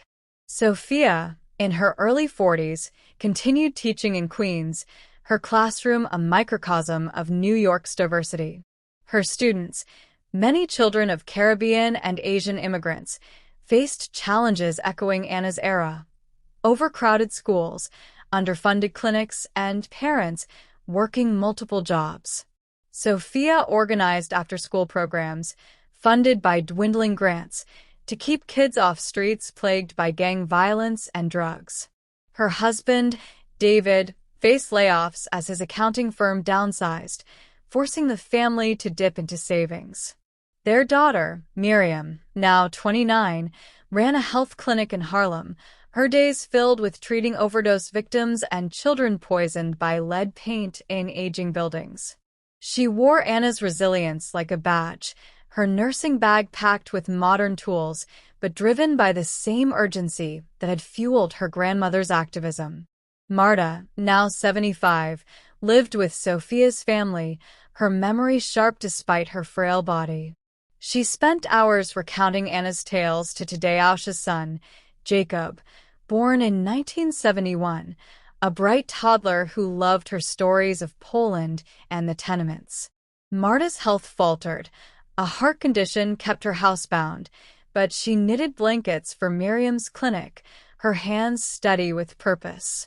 The family gathered often, their Queens home filled with laughter and the clink of glasses, a blend of Polish, Jewish, and Puerto Rican traditions honoring their roots. The Lower East Side's struggles intensified. Arson fires gutted blocks, leaving charred skeletons where tenements once stood. In 1972, a fire on Ludlow Street killed a family of 5, trapped by locked exits, a grim echo of the 1894 blaze Anna had survived. Tadeusz reported on it for a local paper, his article decrying lax enforcement of fire codes. "The city repeats its mistakes," he wrote, quoting Anna. "How many must die before change?" Miriam joined protests, demanding accountability from landlords and city officials. The fires fueled a grassroots movement, with tenants forming cooperatives to save buildings, painting murals to reclaim their streets. Part 30. The Fight for the Neighborhood. By 1973, the Lower East Side was a battleground for its soul. Gentrification crept in, artists and young professionals drawn by cheap rents turned lofts into galleries, their presence pushing up prices. Longtime residents, including Puerto Rican and Black families, faced evictions as landlords eyed profits. Tadeusz and Elena joined the Cooper Square Committee, a tenant advocacy group fighting to preserve affordable housing. They organized rent strikes, their brownstone a meeting hub where neighbors strategized over coffee and empanadas. Elena, a social worker, connected families to legal aid, her fluency in Spanish bridging gaps in the diverse community. Miriam's clinic became a lifeline, offering free care amid budget cuts that closed public hospitals. She treated a new wave of ailments, HIV/AIDS, emerging in whispers, its stigma silencing sufferers. Her work echoed Anna's fight against tuberculosis, battling stigma as much as disease. She partnered with activists to distribute clean needles, a controversial move that saved lives but drew ire from conservative officials. Sophia supported her daughter quietly, attending rallies with signs reading, "Healthcare for all," her teachers' poise masking her fear of the city's growing violence. The fiscal crisis hit in 1975, pushing New York to the brink of bankruptcy. Schools lost funding, garbage piled up, and subway cars became at the museum sharing.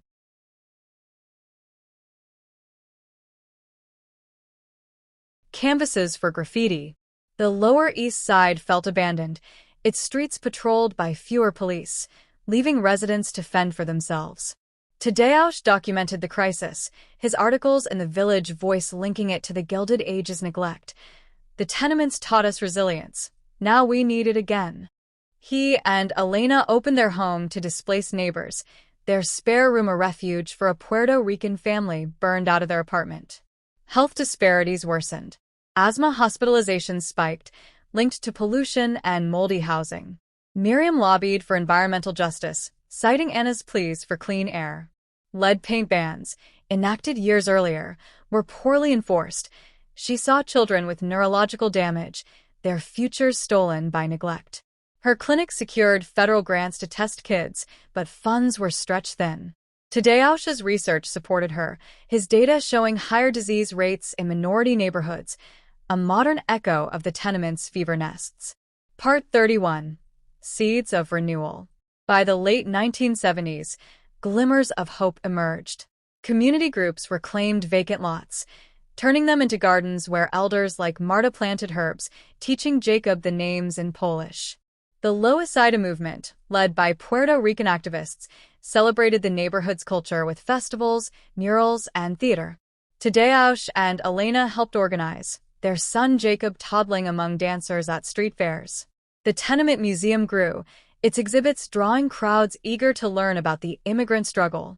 Tadeusz curated a new display on the 1970s, linking Anna's era to the present fight for housing equity. Sophia retired from teaching in 1978, her health strained by years of stress. She volunteered Anna's story with school groups. Miriam, now a clinic director, expanded services, opening a women's health wing named for Lillian Wald. She married a fellow nurse, Carlos, in 1979, their wedding a vibrant mix of cultures in a community garden. Jacob, at 8, was ring-bearer, his pride in his family's legacy shining through. The city began to recover.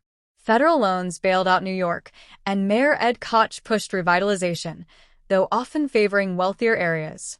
The Lower East Side remained a contested space, artists and yuppies moving in, tenants fighting to Elena bought their brownstone through a city program, securing a foothold. Their second child, Anna, born in 1977, carried her great-grandmother's name and fierce spirit. Part 32. A Living Legacy. As the 1980s approached, the Lower East Side stood at a crossroads. Gentrification accelerated, lofts turning into condos, but community activism held ground. Tadeusz published a second book, From Slums to Sanctuary, dedicating it to Anna and the tenants who fought on. Miriam's clinic became a model, replicated citywide, her advocacy shaping health policy. Sophia, now a grandmother, wrote a children's book about Anna, illustrated with tenement sketches, read in schools across New York. The tenement's ghosts lingered, disease, poverty, resilience, but their lessons fueled progress. Jacob, at 10, asked Tadeusz why the family stayed in the struggling neighborhood. "Because this is where we became us," Tadeusz said, echoing Anna's words. "We built this city with our sweat and tears." The Lower East Side, scarred but vibrant, carried Anna's legacy in its streets, gardens, and voices, a testament to survival and the enduring fight for a better life. The 1980s swept into New York with a brash, neon-lit energy, a city clawing its way out of the fiscal abyss of the 1970s. Wall Street boomed, skyscrapers gleamed, and MTV blared from corner stores, but the Lower East Side remained a battleground of contrasts. Gentrification accelerated, with old tenements transformed into chic lofts for yuppies chasing the neighborhood's authentic edge. Yet, for longtime residents, the area was still Loisaida, a vibrant, struggling hub of Puerto Rican, Black, and immigrant communities fighting to hold their ground. Boarded-up buildings stood alongside new cafes, and the ghosts of the Gilded Age tenements lingered in crumbling facades and stories of survival. Tadeusz Rossi, now 39, was a leading voice in urban history, his lectures at City College packed with students eager for tales of the tenements past and present. His book, From Slums to Sanctuary, had become a staple in academic circles, and he consulted for the Tenement Museum, where Anna's story anchored exhibits on immigrant resilience. His wife, Elena, ran a community center on Avenue C, offering job training and legal aid to tenants facing eviction. Their children, Jacob, 14, and Anna, 8, grew up in the restored Rivington Street brownstone, surrounded by murals and music, but aware of the neighborhood's struggles. Jacob, a lanky teen with a knack for writing, shadowed Tadeusz at the museum, scribbling notes for a school project on his great-grandmother's life. Sophia, retired but active at 53, volunteered at the museum, guiding tours with a quiet pride. Her health, strained by years of teaching in underfunded schools, required regular checkups, but she refused to slow down. David, now a senior accountant, worked long hours to fund their grandchildren's future. Miriam, 34, and her husband, Carlos, ran their Harlem clinic, now a cornerstone of community health. They had a daughter, Lila, born in 1981, a spirited toddler who tagged along to protests, clutching signs for affordable housing. Marta, now 80, lived with Sophia, her heart condition managed, but her memory a treasure trove of Anna's tales. She spent evenings knitting for Lila, whispering stories of Poland and the tenements fevers. The Lower East Side faced new threats. The AIDS crisis, no longer a whisper, ravaged the city by 1983, hitting marginalized communities hardest. Miriam's clinic became a frontline, treating patients shunned by mainstream hospitals. She worked with ACT UP activists, marching for funding and awareness, her voice hoarse but fierce. No one deserves to die in silence.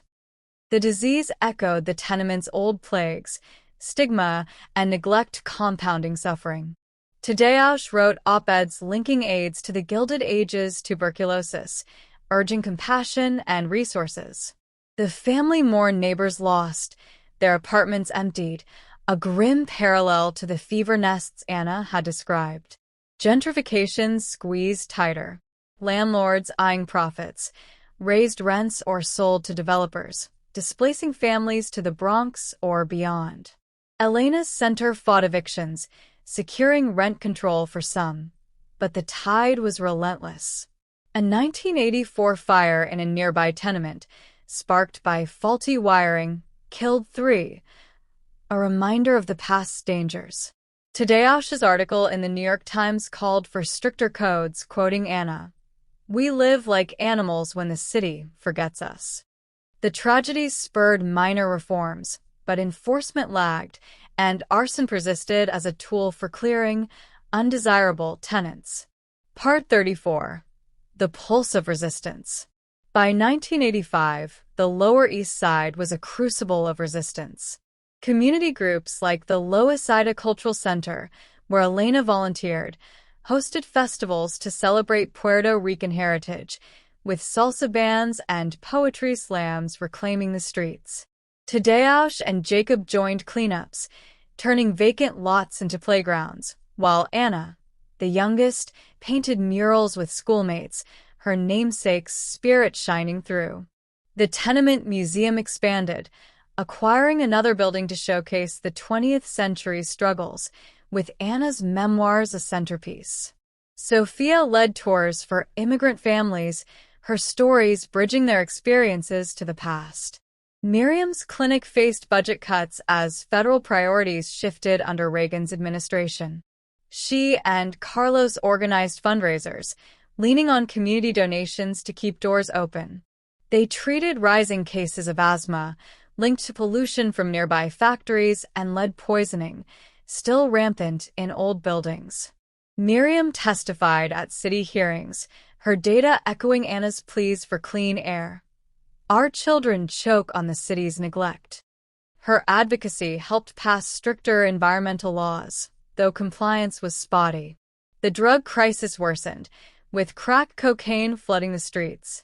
Crime spiked, and the Lower East Side's parks became battlegrounds for dealers and police.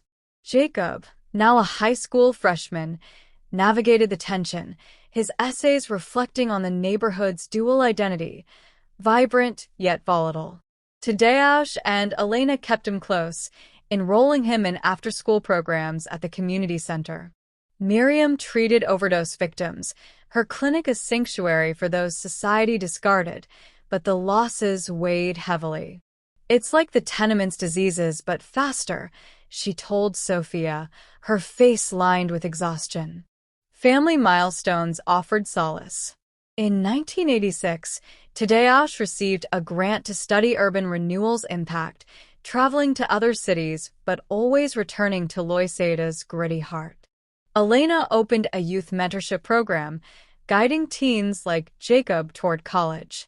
Sophia and David celebrated their 30th anniversary, hosting a dinner where Marta, frail but sharp, toasted with homemade naluka, a Polish liqueur. Lila, at 5, danced around the table, her laughter a reminder of hope. Part 35. The Turn of the Decade. As the 1980s waned, New York's fortunes shifted.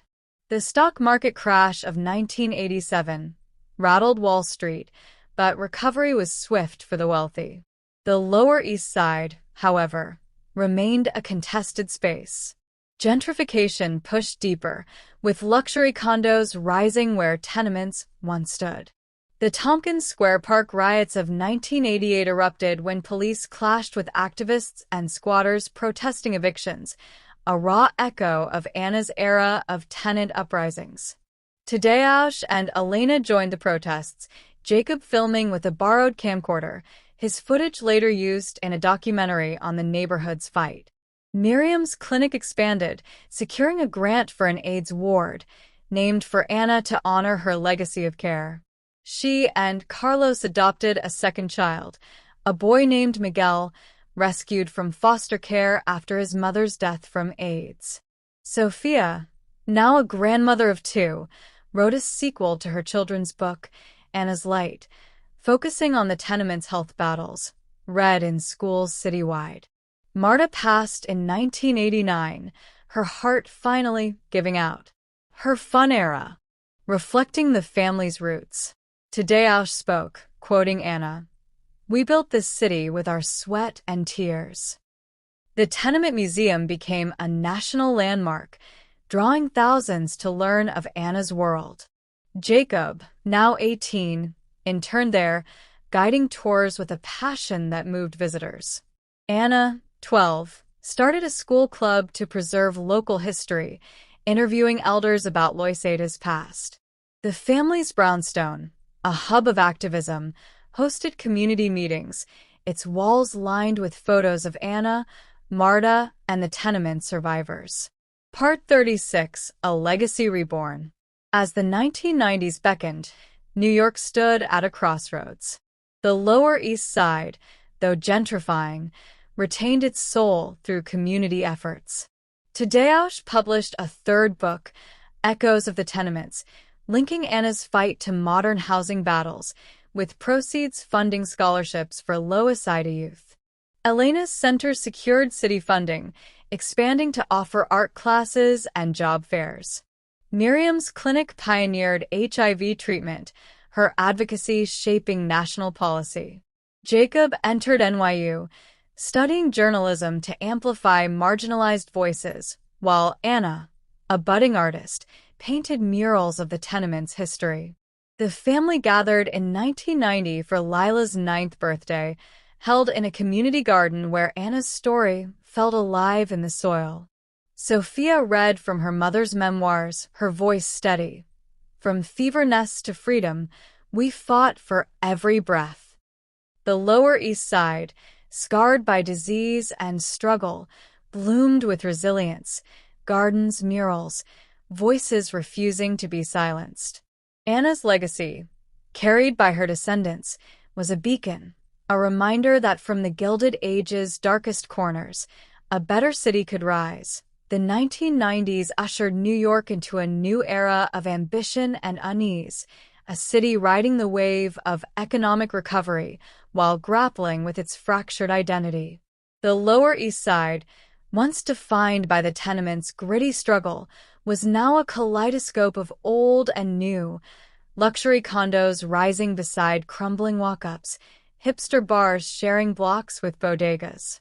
Gentrification tightened its grip, pushing out longtime residents as rents soared, but the neighborhood's soul, forged in the fires of Anna Rossi's Gilded Age, held fast through community activism and cultural pride. The lowest side of spirit, Puerto Rican, Black, Jewish, and more, pulsed in street festivals, murals, and the stubborn resilience of those who refused to be displaced. Tadeusz Rossi, now 43, was a respected figure in urban studies, his work at City College and the Tenement Museum bridging past and present. His third book, Echoes of the Tenements, had sparked national interest, its chapters weaving Anna's memoirs with modern housing battles, earning him speaking engagements from Chicago to London.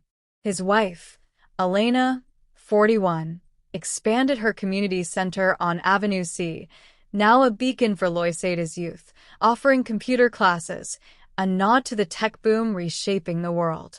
Their children, Jacob, 19, and Anna, 13, embodied the family's legacy. Jacob, a journalism major at NYU, interned at the Village Voice, his articles exposing landlord abuses and echoing his great-grandmother's cries for justice.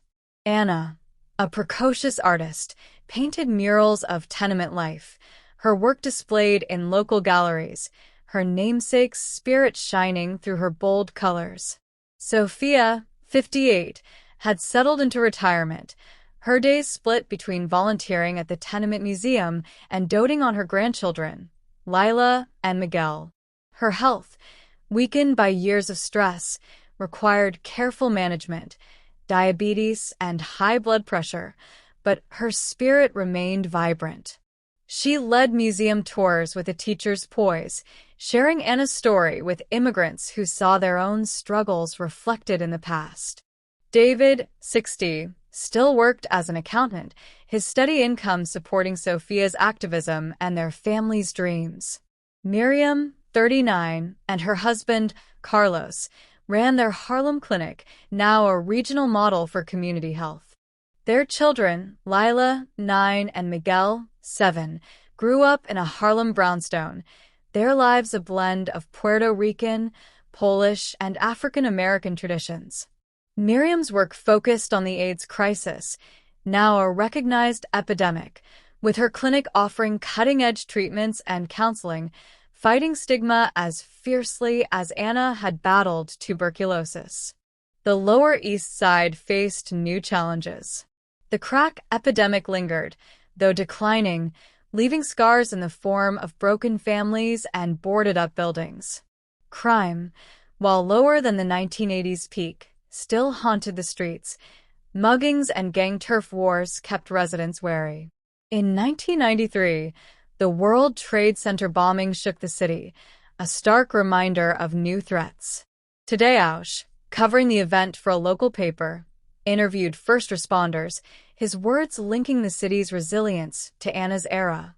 From tenement fires to towers attacked, New York endures.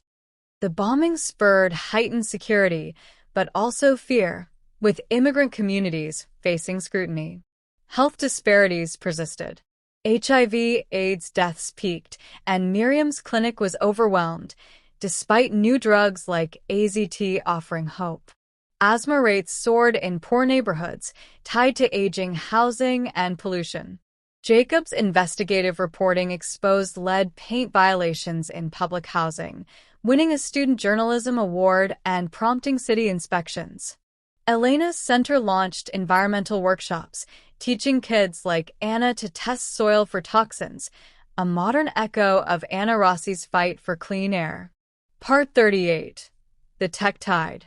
By 1995, the tech boom was transforming New York, with Silicon Alley startups dotting Manhattan.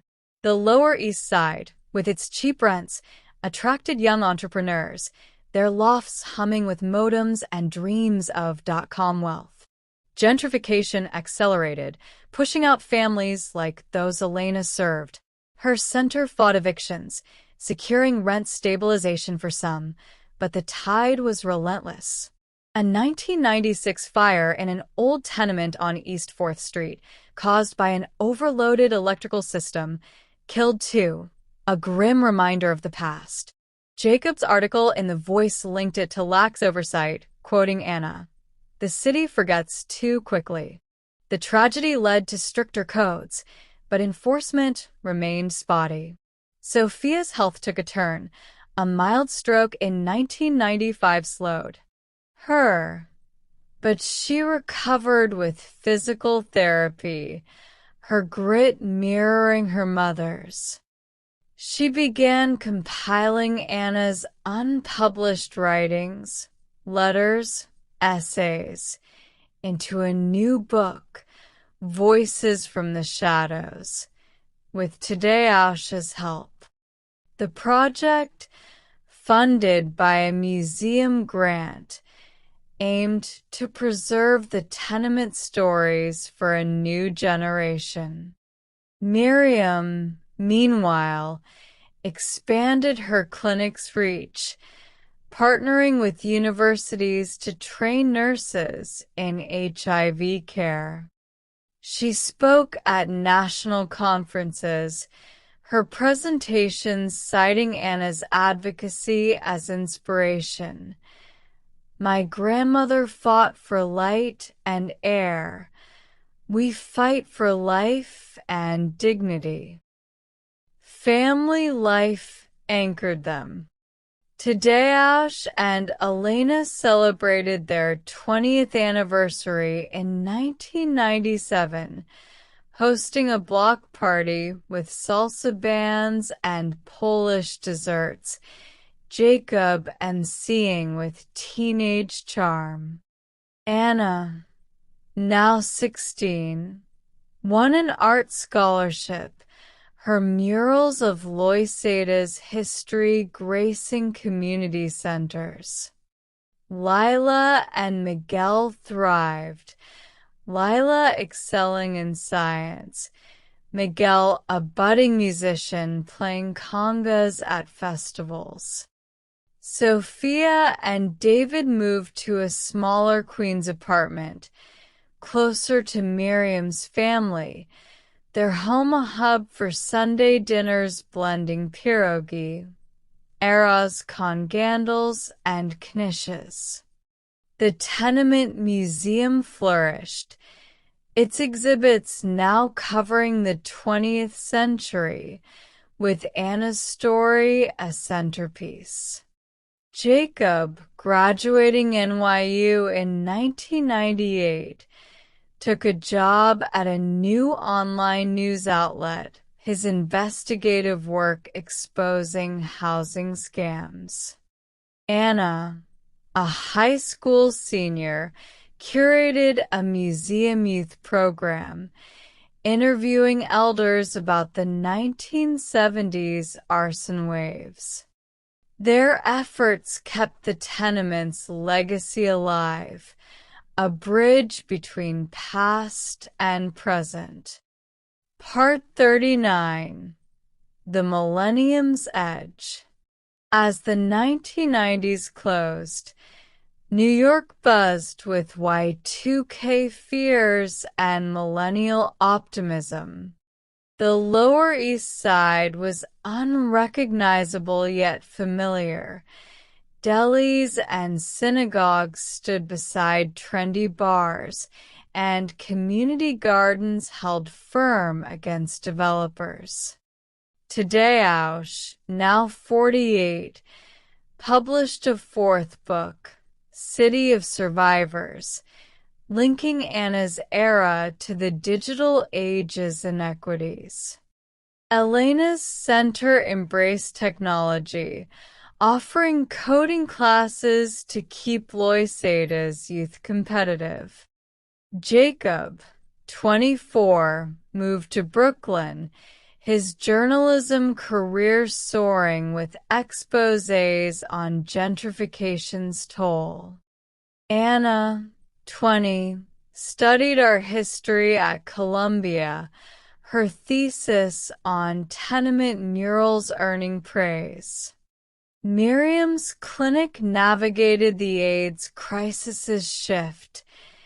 New drug cocktails extended lives, but access was unequal. She lobbied for universal health care, her speeches echoing Anna's pleas for justice.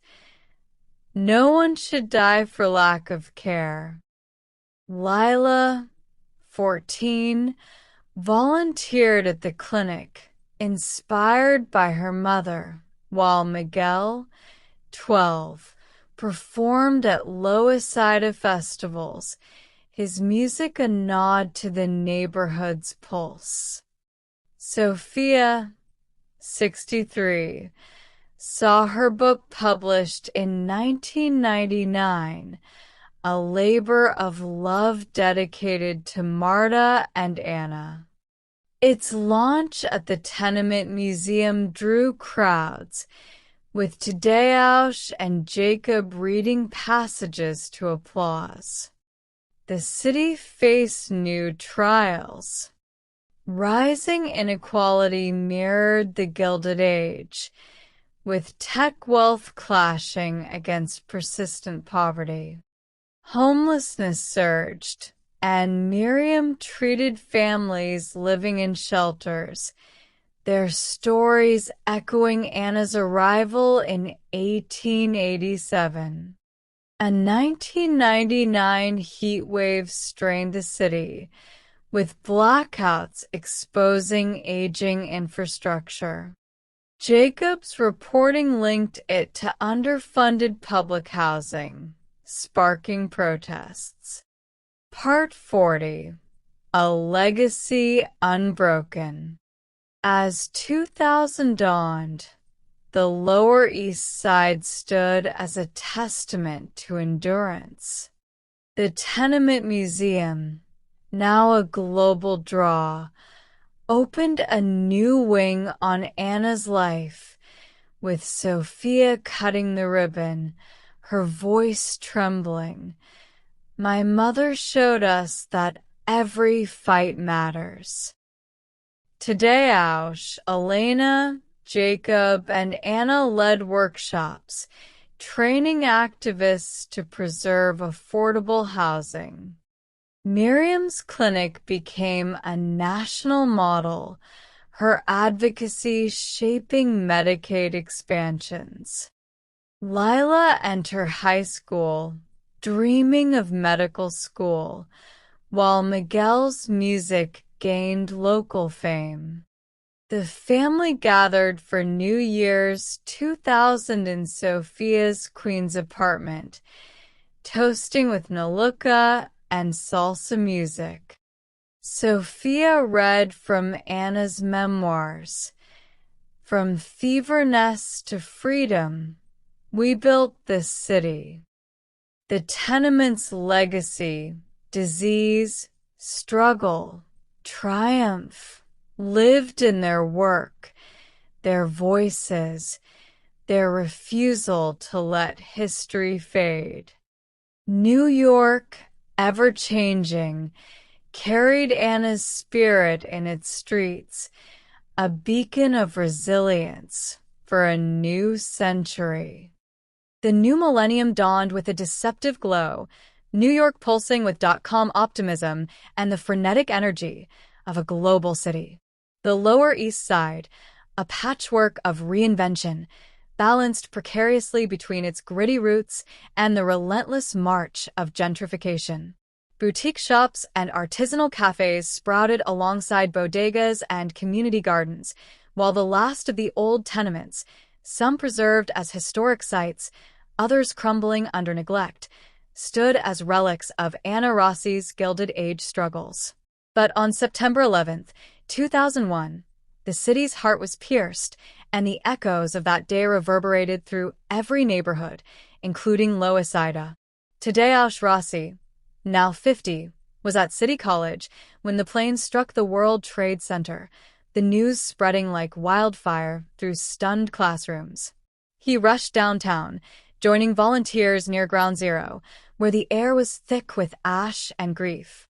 His wife, Elena, 47, turned their community center on Avenue C into a relief hub, distributing water, masks, and meals to first responders and displaced residents. Their children, Jacob, 26, and Anna, 21, were swept into the chaos. Jacob, now a reporter for an online news outlet, documented the city's response, his articles capturing the raw unity and fear. Anna, finishing her art history degree at Columbia, painted murals of hope on boarded-up storefronts, her work a tribute to her great-grandmother's resilience. Sophia, 67, watched the tragedy unfold from her Queens apartment, her heart heavy with memories of tenement fires and Anna's tales of survival. She and David, 69, volunteered at the Tenement Museum, which opened its doors as a community space, offering solace to those grappling with loss. Miriam, 45, and her husband, Carlos, worked tirelessly at their Harlem clinic, treating responders with respiratory issues from the toxic dust cloud, ailments hauntingly similar to the lung diseases of Anna's era. Their children, Lila, 16, and Miguel, 14, helped at the clinic, Lila organizing supply drives and Miguel playing music to lift spirits. The family clung together, their bond a bulwark against the city's wounds. The Lower East Side, though miles from Ground Zero, felt the impact. Businesses shuttered, tourism stalled, and fear permeated the streets. Immigrant communities, especially Muslim and South Asian residents, faced suspicion, their shops vandalized. Elena rallied neighbors to protect mosques and halal markets, her center hosting interfaith vigils. Tadeusz wrote op-eds linking September 11th solidarity to the Tenements' collective survival, quoting Anna, "We built this city with our sweat and tears." The tragedy spurred tightened security, but also strained resources, with budget cuts threatening community programs. Health crises loomed. The Ground Zero cough afflicted thousands, a modern echo of the Tenements' tuberculosis. Miriam's clinic, stretched thin, secured federal grants to treat responders, her data on respiratory illness shaping policy. Jacob's reporting exposed gaps in worker protections, earning him a journalism award. Anna's murals, depicting firefighters and immigrant families, became symbols of resilience, one displayed at City Hall. Part 42, The New Normal. By 2003, New York was rebuilding, its skyline scarred but defiant. The Lower East Side saw a gentrification surge, with luxury condos replacing vacant lots, pushing rents beyond reach for many. Elena's center fought evictions, securing legal aid for tenants, but the neighborhood's diversity waned as artists and longtime residents moved to Brooklyn or the Bronx. The Tenement Museum, a beacon of history, expanded its mission, launching exhibits on Post 9/11 immigrant experiences, with Anna's story as a touchstone. Sophia, despite a weakened heart, led tours, her voice trembling as she read from her mother's memoirs, From Fever Nests to Freedom. Miriam's clinic tackled new challenges. The AIDS crisis, though mitigated by better treatments, persisted, with Black and Latino communities hit hardest. She advocated for equitable drug access, her speeches citing Anna's fight for clean water and air. Asthma and obesity rates climbed, tied to poor housing and food deserts. Lila, now a pre-med student, volunteered at the clinic, her ambition to become a doctor fueled by her mother's work. Miguel, a high school sophomore, formed a band blending salsa and rock, performing at Loisaida festivals to fund community projects. Tadeusz, nearing retirement, published a fifth book, Resilient City, weaving Anna's legacy with September 11th's aftermath. Jacob, now a senior reporter, moved to Washington, D.C. to cover national policy, his exposés on housing inequity shaping legislation. Anna, 24, took a job at the Tenement Museum, curating exhibits and painting murals that captured the neighborhood's evolving identity. Her latest work, a vibrant depiction of Anna Rossi's arrival in 1887, adorned the museum's facade, drawing crowds. Family milestones offered light. In 2005, Sophia and David celebrated their 50th anniversary, their queen's home filled with laughter, pierogi, and arroz con candles. Lila entered Columbia Medical School, her acceptance letter a family triumph. Miguel's band gained traction, playing gigs across the city. Elena's center launched a tech hub, training youth in coding to bridge the digital divide, a modern echo of Anna's literacy classes. Part 43. The Financial Fault Line. The 2008 financial crisis hit New York like a tidal wave, echoing the panic of 1893 Anna had endured.